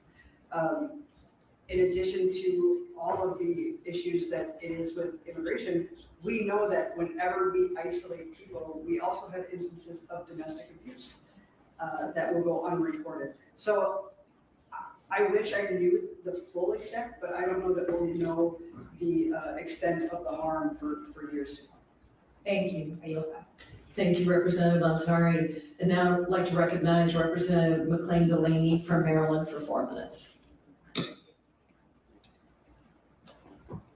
Thank you, Ranking Member Jayapal and Representative Omar for arranging this hearing. And I think it's really important because we do have the express authority to conduct oversight, and we must continue to do so at this incredible time. I have to say, I'm just speechless after last night and then today hearing all of this. And I just thank each of you for sharing your perspectives and your experiences against this lawless, cruel, and unconstitutional actions, including the murder of Renee Good, her mother. But I have to say that it is a concerted effort, really, to chaos and distrust and terror. And it is something that is not only undermining our public safety, as many said, our very democracy itself, but what did give me unbelievable admiration is the absolute courage and resilience of Minnesota to stepping up to Operation Metro Surge. And just know that transparency and rule of law will triumph over this dark time. I represent Maryland's 6th District, home to Gaithersburg and Germantown, who are some of Maryland's most diverse communities. And my constituents are immigrants. They come from around the world. And in Maryland, we've seen discriminatory enforcement, illegal deportations, including Kilmar, Rego Garcia, and record inhumane detentions. Our systems, also detentions, are not designed to really house such mass incarceration, and ICE is running out of space. Their lethal use of force under the pretext of the Supremacy Clause, which is without legality or merit, is misleading, and I have been pushing back forcefully about it. To meet increased demand, the administration is planning to house up to 80,000 immigrants in warehouses completely unsuitable for habitation. And I was just outside with a group of AAPI community nonprofits who are saying that many people are being picked up, many of them are legal or have legal status, and are being shipped within 24 hours to warehouses in Texas without transparency or with any access to good treatment or legal rights. There is a processing center that's being proposed in Hagerstown, Maryland, in my district, and I know there's one in Woodbury, Minnesota, less than a half an hour from here. I just want to know that there will be accountability for the president and for Secretary Noem. But in the interim, Mr. Mayo, ICE visited a site this week in my district for their proposed warehouse detention center. Is there anything that communities can do to leverage their local legal authorities to push back against ICE extension? And other than the litigation, what can we do as communities to enact new policies to slow down these detention centers and give some transparency? Thank you, Representative. Thank you for that question and for bringing it to the state perspective. Absolutely. Again, there's many things that community members can do to hold ICE and this government accountable. Here in Minnesota, we are actively litigating issues around 287G agreements, including where local law enforcement will sign a contract with DHS and do some of the work for them. And we're litigating when those things are done in a way that isn't prescribed by local law or state law. And there are community activists, advocates who are getting engaged at the county level with sheriffs and being engaged to make sure, whether it's a processing site, whether it's a detention center, whether it's your local sheriff cooperating with ICE, making sure your voice is heard and it is effective to hold people accountable and to bring these issues to light. So thank you for bringing that up. Thank you for lifting that up, and I yield back. Thank you, Representative McLean. Delaney. I'd now like to recognize Representative Dave Min from California. Thank you. I want to thank you all for sharing your experiences. We've all seen the videos. They're horrific, including the video of the murder of Nicole Good. But they don't fully capture the scale of what's happening in Minnesota right now. What you are describing is a full-scale hostile invasion of the city by thousands of violent federal agents who are routinely and systematically violating the law by stopping, detaining, arresting, and often assaulting people, including American citizens, without probable cause, asking for people's papers, breaking into people's cars and homes in scenes that evoke Nazi Germany or Stalinist Russia. What is happening right now in America is fundamentally un-American, it is evil, and it is completely illegal. Now, before coming to Congress, I was an SEC enforcement attorney, then a law professor. I'm also the child of Korean immigrants who came to this country in search of the American dream. And I believe it's so important for us to stand up for the rule of law and for our constitutional rights. I represent Orange County in California, Irvine, Costa Mesa, Newport Beach, other cities. And many of us became very alarmed last year when we saw ICE agents acting lawlessly and violently in Southern California with no repercussions. And we've been ringing the alarm bell for months. Last year, I led several letters to the Department of Homeland Security, including to Kristi Noem, asking, among other things, how many new ICE agents had been hired, what background checks had been undertaken, what internal processes or investigations were undertaken when ICE agents were accused of misconduct. We have not received any substantive responses, which I understand is the case with every single House member who sought accountability. It's clear that this complete contempt for accountability comes straight from the top. Kristi Noem, Tom Homan, Greg Bovino are creating a culture of lawlessness and violence where ICE agents know they can literally murder U.S. citizens in broad daylight while being filmed, and that there will be no repercussions under this administration. But I want to reiterate the comments made by others. There is no statute of limitations for murder, and Trump cannot pardon you for state crimes like murder and assault. Now, apparently half of the new ICE agents hired in the past year filled an open book exam required to join federal law enforcement, so let me dumb this down. Being an ICE agent does not mean you get away with breaking the law. You will be prosecuted, and you will be held accountable. Now, I want to ask you, Chief McCarthy, if one of your officers was accused of assaulting a peaceful protester, or drawing a firearm on a civilian without cause, or firing tear gas into a car with children in it, what actions would you take? Thank you for that question. So in Minnesota, we have a Peace Officers Bill of Rights, but once that complaint had been filed and signed, we would remove the officer from service and start an investigation into the matter. And would the results of those investigations be released to the public? When in Minnesota, because of union rules, when discipline is enforced, then yes, that becomes public. Now, you mentioned that ICE is not informing you of their activities. What costs does that impose on your department briefly?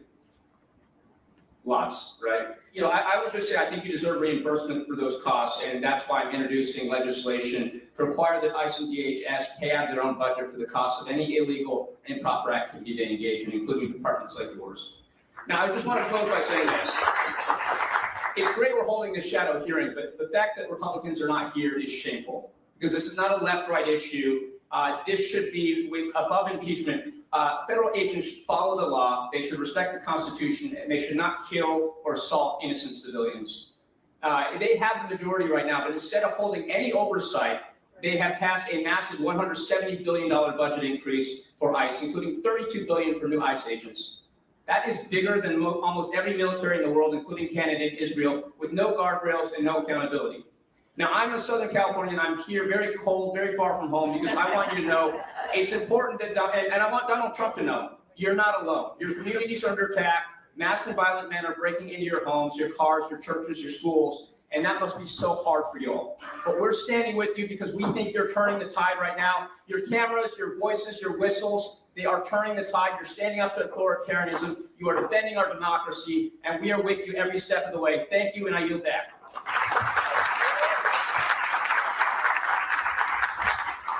Thank you, Representative Min. I now recognize Representative Emily Randall from my home state of Washington. Thank you, Representative Jayapal. Across the country, we all watched from our phones as ICE murdered Nicole Good in the streets in Minneapolis last week. The American people are fearful and angry, they're terrified, they're furious that the Trump administration is unleashing lawless agents on our neighborhoods raiding an active forest firefighting operation in my district and shooting people dead who dare to speak up and protest and ask questions. I refuse to let state violence committed by state police, not Minnesota State Police, but state police, go unchecked. Accountability is not optional. In my first year as a member of Congress, I successfully conducted 5 oversight visits to the Tacoma Northwest Detention Center in my district. Once, I was illegally denied entry. During these oversight visits, I heard directly from detainees, some of them legal permanent residents, many who have been in the US for over a decade, that they're being denied proper medical care, that ICE and GEO agents regularly accompany detainees during medical appointments, exposing them to incredibly vulnerable moments in violation of their rights under HIPAA, and counter to common practices of community doctors who, like Congresswoman Maxine Dexter, who visited with me once, see criminally incarcerated patients. This is part of a widespread problem that raises serious privacy concerns, serious training concerns, serious oversight concerns. We all saw in a viral video earlier this week an ICE agent following a detained individual into a porta potty. There is no situation that warrants this. This is in line with ICE training, or I should say a lack of training, that is empowering lawless agents across the country. And to make matters even worse, we all are hearing from tribal members, including those in my district, as well as Native people across Minnesota and across the country, that ICE is illegally detaining and targeting Native people for the color of their skin. Tribal members are being detained as leverage to convince tribal nations to sign agreements with ICE for enforcement on their sovereign territory. And that's why I'm an original co-sponsor of the articles of impeachment against Secretary Noem. Bad behavior begins at the top. If we want to ensure all individuals are treated with dignity, we have to ensure that there is competent leadership in place, and I have zero faith in Secretary Noem. Let me be clear, using ICE agents to kill people in the streets is fascism, and I will use all the tools available to fight to defend our democracy and our collective future. New NBS reporting shows that ICE used AI in determining which agents needed how much more training. And in instances where individuals wrote about how badly they wanted to be an ICE officer, they got less training. Chief McCarthy, I'd like to hear a little bit about the training, a little bit more about the training of your police force employees. I'm sure it's better than what we're seeing ICE be given. Are local officers typically trained to record interactions with their cell phones while holding a gun at the same time in the other hand? Thank you for that question, and no, ma'am, they are. Are local officers typically trained to fire their guns into vehicles? We are trained if we need to fire a weapon into a vehicle. However, most policy, including the state-wide model policy, warns against shooting into moving vehicles. There's probably some de-escalation in between saying please stop and shooting into a vehicle. And speaking of de-escalation, are local police officers trained to de-escalate situations, or are they trained to shoot first? We are trained to de-escalate. So police officers for the city of Minneapolis who are given more training than the federal agents are keeping our communities safe. And I want to thank you for everything that you do to keep our communities safe. Thank you, Madam Chair. Thank you so much, Representative Randall. I now recognize Representative Luz Rivas from California for 4 minutes. Thank you, Congresswoman Jayapal and Congresswoman Omar for organizing this timely hearing, and thank you to the entire Minnesota delegation, Congresswoman Betty McCollum, Angie Craig, and my freshman colleague Kelly Morrison for your leadership during these difficult times. We're here in support and in solidarity with the communities in Minnesota following the horrific murder of Renee Good and ICE's continued assaults on your communities. I represent immigrant communities in the East San Fernando Valley of Los Angeles, and since June of 2025, the Trump administration and his ICE forces have routinely racially profiled and targeted my district. Neighborhoods in my district have the highest level of ICE enforcement in all of Los Angeles County. We have seen street vendors assaulted, day laborers abducted, and an 18-year-old high school student detained and separated from his mother for months. Unfortunately, we're seeing this pattern here in Minnesota, and ICE is using intimidation tactics here. This rogue department racially discriminates against people who look black and brown just to hit a quota. Your immigration status doesn't even matter. If you look like me, you're a target of Trump, Secretary Noem, and ICE. Secretary Noem and ICE repeatedly ignore due process and the rights of Americans and are wreaking havoc in our communities. This is why I signed on to the articles of impeachment against Secretary Noem. She is unfit for this role and she must go now. With the limited time that I have remaining, I want to hear from our witnesses who are living through this terror. Ms. Gonzalez-Avalos and Mr. Hussein, your organizations are on the front lines right now. When we all go back to Washington, what do you think Congress must do and any specific policy changes in order to rein in ISIS terror against communities across the country?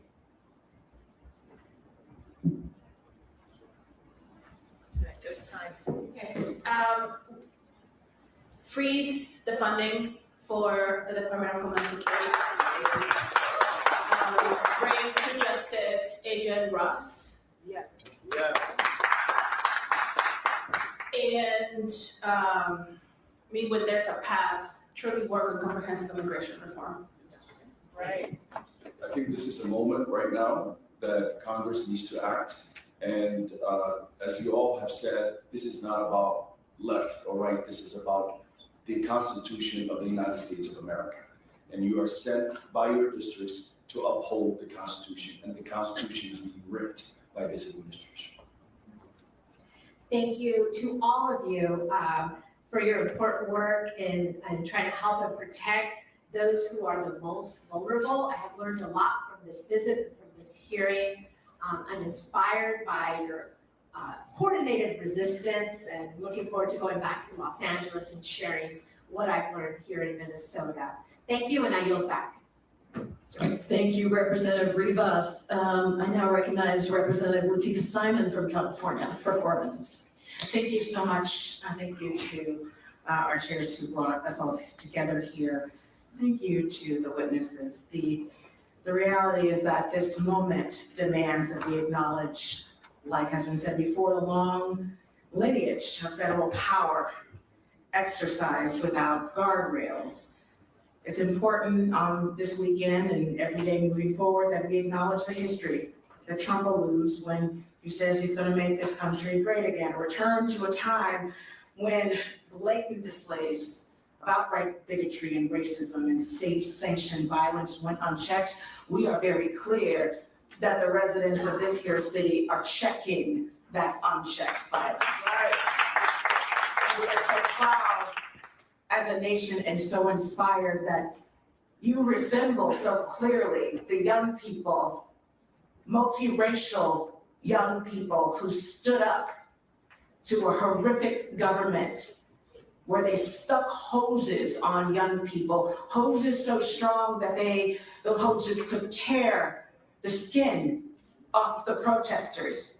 Today, on the weekend of Martin Luther King's birthday, we were reminded that that struggle never ended through your work here. Dr. King not only fought segregation, but economic exploitation and militarism and the abuse of government power. Accountability can't end, and we know it should not, must not end with this hearing or the next news cycle. Instead of going on much further, I want to continue to give so much love to Ms. Good's family. My daughter lost her father at a very young age, and I know what it means for children to grow up without their parents. The horrors of what this state, meaning our executive branch, have called justice. The horrors.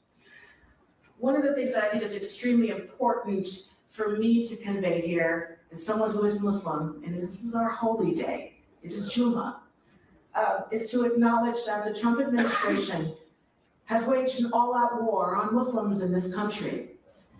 And Mr. Hussein, you talked a lot about this amazing community, the Somali community. And given it's our holy day, it was also mentioned that mosques and other places of worship and faith are under attack. Why don't you give you the last minute that I have to give us more color on what's happening in the communities that you represent? Thank you. Thank you. And I just want to just echo your point.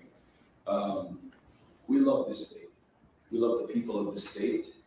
And I personally believe on this day that God has chosen Minnesota after the murder of George Floyd to bear that burden. And once again, we are asked to bear the burden of standing up for this nation. And I don't believe that's an accident. I believe there's incredible goodness in this great state. And Renee Good is part of that. But we are called in this moment to come together, and Minnesotans, all walks of life are coming together. In this moment, we are displaying hope and love in the midst of hate and fear. And I will tell you, I have seen people in the midst of fear, but at the same time seeing their neighbors, checking in on them. I have seen young people rise up, walk out of their high schools, standing up for each other. I will tell you, this moment is the moment, as my colleague just mentioned, for the first time in this country, we are going to fix the immigration problem. For the first time in this country, we're going to make every person be dignified because of God giving them that dignity. So I will tell you, my community is extremely resilient. They are young and capable, and I'm incredibly impressed. But this moment, the love of Minnesota and the incredible Norwegians, and we're a little passive aggressive, and listen groups and all those kind of things. But if you put us in a corner, that's right, we'll take care of each other. Minnesota's going to show us the way. Thank you so much. Thank you. So beautifully said. Thank you, Representative Simon. I'd now like to recognize Representative Walkinshaw from Virginia for 4 minutes, excuse me, 4 minutes. Our typical is 5 minutes, but it's 4 minutes. Thank you. That's going to be hard to follow. But thank you, Ranking Member Jayapal and the Minnesota delegation. This is my first visit to Minnesota. I hope my next visit will be under better circumstances. And I want to thank our witnesses and the community members here and across Minnesota who have been doing their patriotic duty as Americans to stand up to this administration. Yeah. My constituents, the folks I represent in Virginia and the Minnesotans that I talk to, want secure borders. They want our immigration laws, all of our laws, to be enforced, but they want it done fairly, humanely, in a way that's consistent with our values as Americans. They don't want masked secret police. They don't want disappearances. They don't want peaceful protesters shackled and pregnant women dragged through the street. They don't want guns pulled on children. And they don't want unarmed mothers shot and killed in their cars. It's clear to me, based on what I've heard today, that what is happening here in Minnesota is not about immigration enforcement. It is not about corruption. It sure as hell is not about public safety. It's about political retribution, power, and intimidation. And that's why Congress must step up and rein in this mass deportation, mass destruction machine that Trump has assembled. And because we know the Trump administration and Secretary Noem won't hold anyone accountable, we have to be crystal clear today that House Democrats will hold people accountable. We will hold people accountable for the laws that have been broken, for the rights that have been violated. And I want to talk directly to Speaker Johnson if he's taking a break from doing Donald Trump's bidding. Speaker Johnson, if you bring next week to the floor of the House a Department of Homeland Security funding bill that doesn't end these abuses, you can pass it without my vote. Chief McCarthy, you've gotten a lot of questions about training. I'm gonna ask another one. You went through the timeline of someone who wants to become a member of your police department. I was adding up all of the requirements. It sounded like years before you would have that officer on their own, serving, patrolling in your community. We know that ICE is sending folks out with 6 to 8 weeks of training. From your perspective, your decades of experience, what could go wrong if you put an officer out on the streets in your community with just 6 to 8 weeks of training? Thank you for that question, and I think we're seeing it. Everything can go wrong. When officers are put in positions where they are stressed and now they're insecure, they're going to be quicker to move to physical violence. And what you're finding is that if they don't know their legal rights and authority, they're going to violate the rights and authority of others. And so it is a very dangerous situation. Thank you. I yield back. Thank you so much, Representative Walkinshaw. And now it's my pleasure to recognize Alita Grijalva from Arizona for 4 minutes. Thank you, muchas gracias. I would like to start by acknowledging the gravity of this moment, highlighted by the fearless testimony of the witnesses here, especially true for the people of Minnesota, for communities across the country who are living in fear. This city is mourning the loss of one of its community members, Renee Nicole Good. 3 children are now mourning the loss of their mother because a federal agent shot and killed her point blank range. And what has the federal response been? Calls for a transparent, accountable investigation? No. We're watching federally controlled probes shut out state and local authorities offering zero transparency. Are we seeing a calm commander-in-chief urging de-escalation and peaceful protest? No. We're seeing blatant intimidation and threats to invoke the Insurrection Act. Do we even hear the faintest acknowledgement that maybe, just maybe, something went wrong here? No. Instead, we see Secretary Norm distort the facts, gaslight the American public, and try to make us not believe what we can see with our own eyes. Let's be clear. Renee Nicole Good was murdered at the hands of ICE, a lawless agency that is promoting chaos and fear in our communities across the country. What is happening in Minnesota is unfortunately all too familiar for Arizonans. Arizona is no stranger to this fight.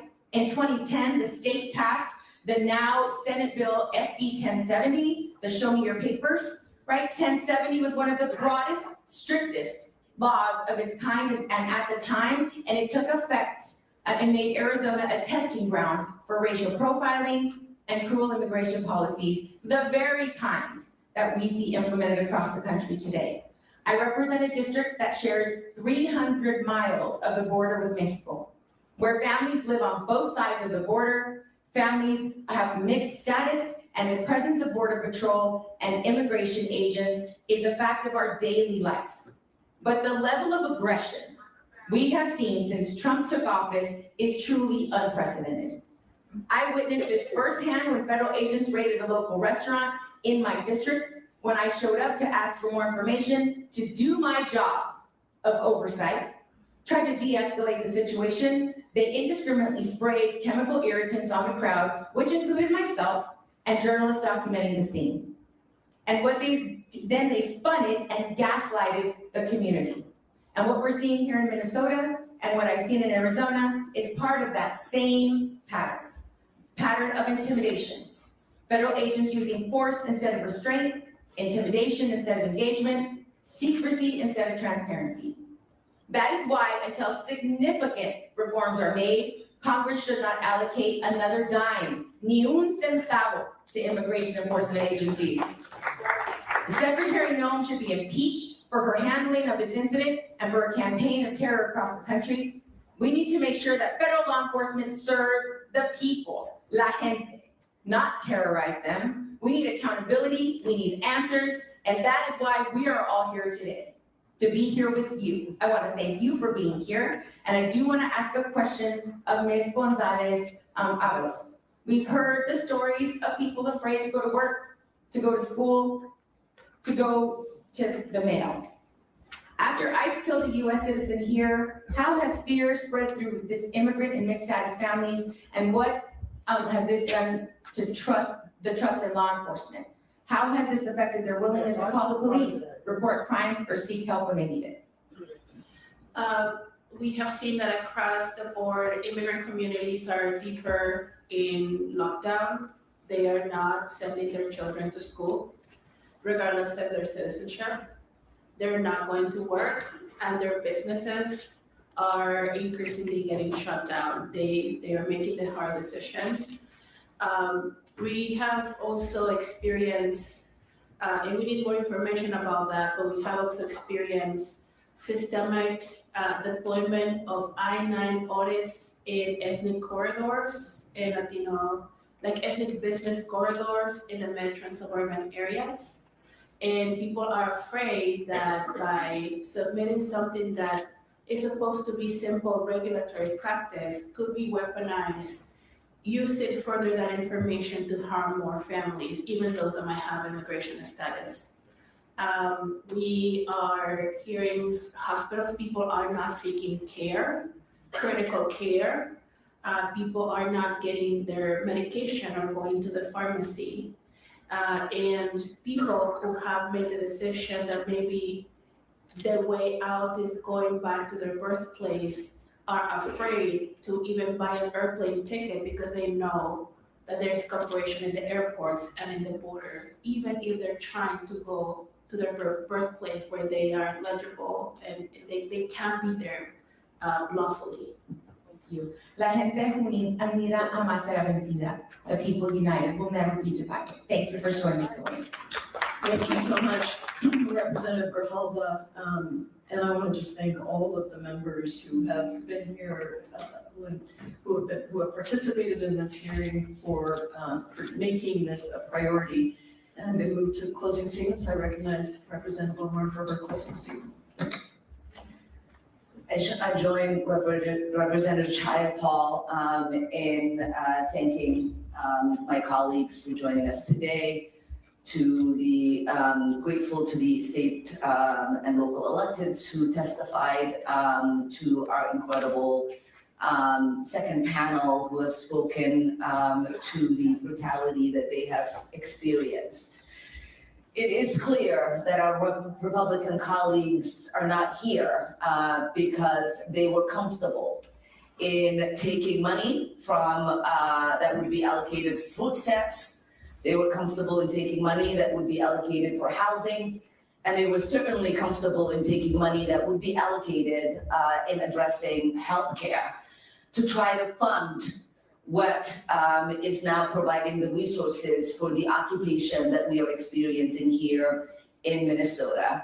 $175 billion that could have been provided for so many of our vulnerable communities now being utilized to create detention cells for Americans by ICE and Border Patrol.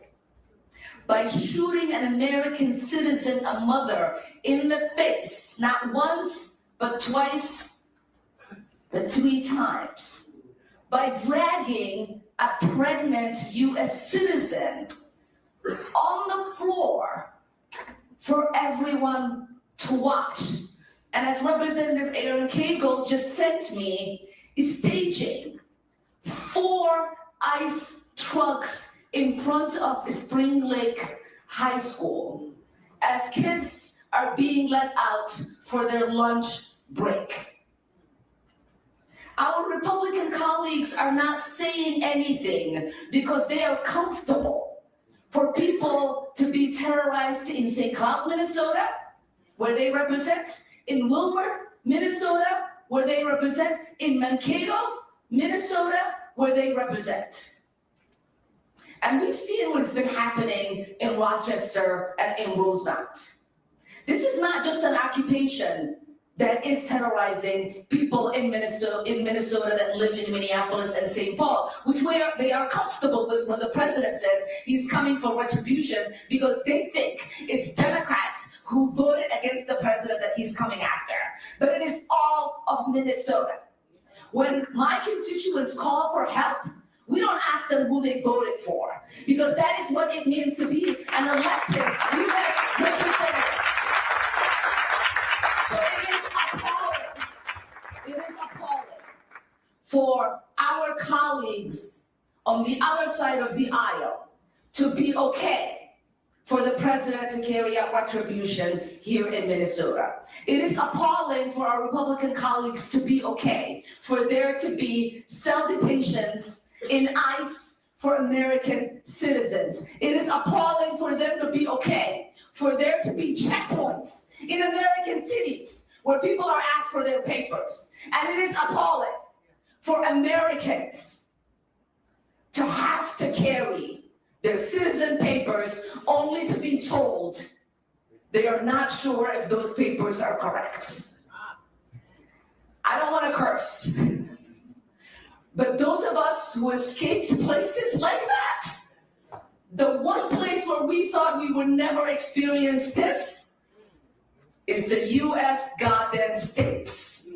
And we should all be ashamed that it is the United States that is allowing for this to take place, and it is being forecasted and broadcasted to the rest of the world, where people are calling and saying, are you sure? This is America. I am ashamed. And we must do everything that we can to bring back the America we all escaped into.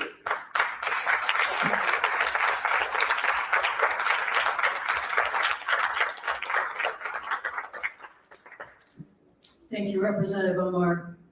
We are so grateful for your incredible leadership, for your courage, and for your representation, not just of the people of Minneapolis, not just of the people of Minnesota, but of the people of the United States of America. And I'm really grateful to all of you for being here. I know that there is risk. I know that there is risk in different ways for every single one of you. And I appreciate that you are standing up and speaking out and telling us what we need to hear. And I appreciate the state and elected officials who testified. I appreciate the law enforcement here in Minnesota that has actually been trained and is working to try and de-escalate. And most of all, I appreciate the people of Minnesota. I've been a community organizer my whole life. That's what I did for 20 years before coming to Congress. The only reason I came to Congress was because I wanted to reform the immigration system. And because I believe that we can organize on the inside, just like we can on the outside. And one of the things we know as community organizers is that courage comes in times of fear. Courage is acting despite your fear.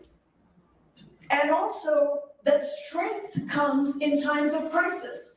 And what I have seen, not just here in Minnesota, but in Illinois, in every state that I've been to across the country, is that people are bringing forward that courage. They are bringing it forward with the whistles, they are bringing it forward with the training, they are bringing it forward with the nonviolent protest, they are bringing it forward with the very fact that they will speak out and refuse to be silenced. Look, when I started these hearings, we're not in the majority. We will be. We will be soon. We will be in the majority. Not a single Democrat voted for that $170 billion of funding in the big bad betrayal bill. That was a betrayal on so many levels. Not a single Democrat voted for that. But I do want to say that when we have the gavels back, we have to take this on, because this has been an ongoing escalation of funding to ICE, to Border Patrol, without any accountability. Detention soaring, incarceration of immigrants in the United States of America now at 56,000 people a night being incarcerated. The entire spending for the Bureau of Prisons is dwarfed by the amount of spending that we are putting into incarcerating immigrants in a system that is a civil system, Now, I get mocked all the time by Republicans when I try to say this. Immigration is a civil system, not a criminal system. That is why people are not given attorneys. They're not given the right to counsel. Because it is a civil system. The detention system is not punitive. It is not supposed to be punitive, excuse me. It is being used punitively. And so we have put together on the subcommittee a list of accountability measures. What does it look like to have real accountability? Ms. Gonzalez-Avalos, Mr. Hussein, you talked about some of this. Mr. Vail, you certainly know and have spoken about this. You need a warrant, a judicial warrant to conduct an arrest. You must prosecute officers within ICE and CBP who violate people's constitutional rights. You must share information on those investigations with state and local law enforcement who are part of those investigations. No masks. Let me tell you, they say they need masks to protect these ICE agents. When they arrest gang members, they don't wear masks.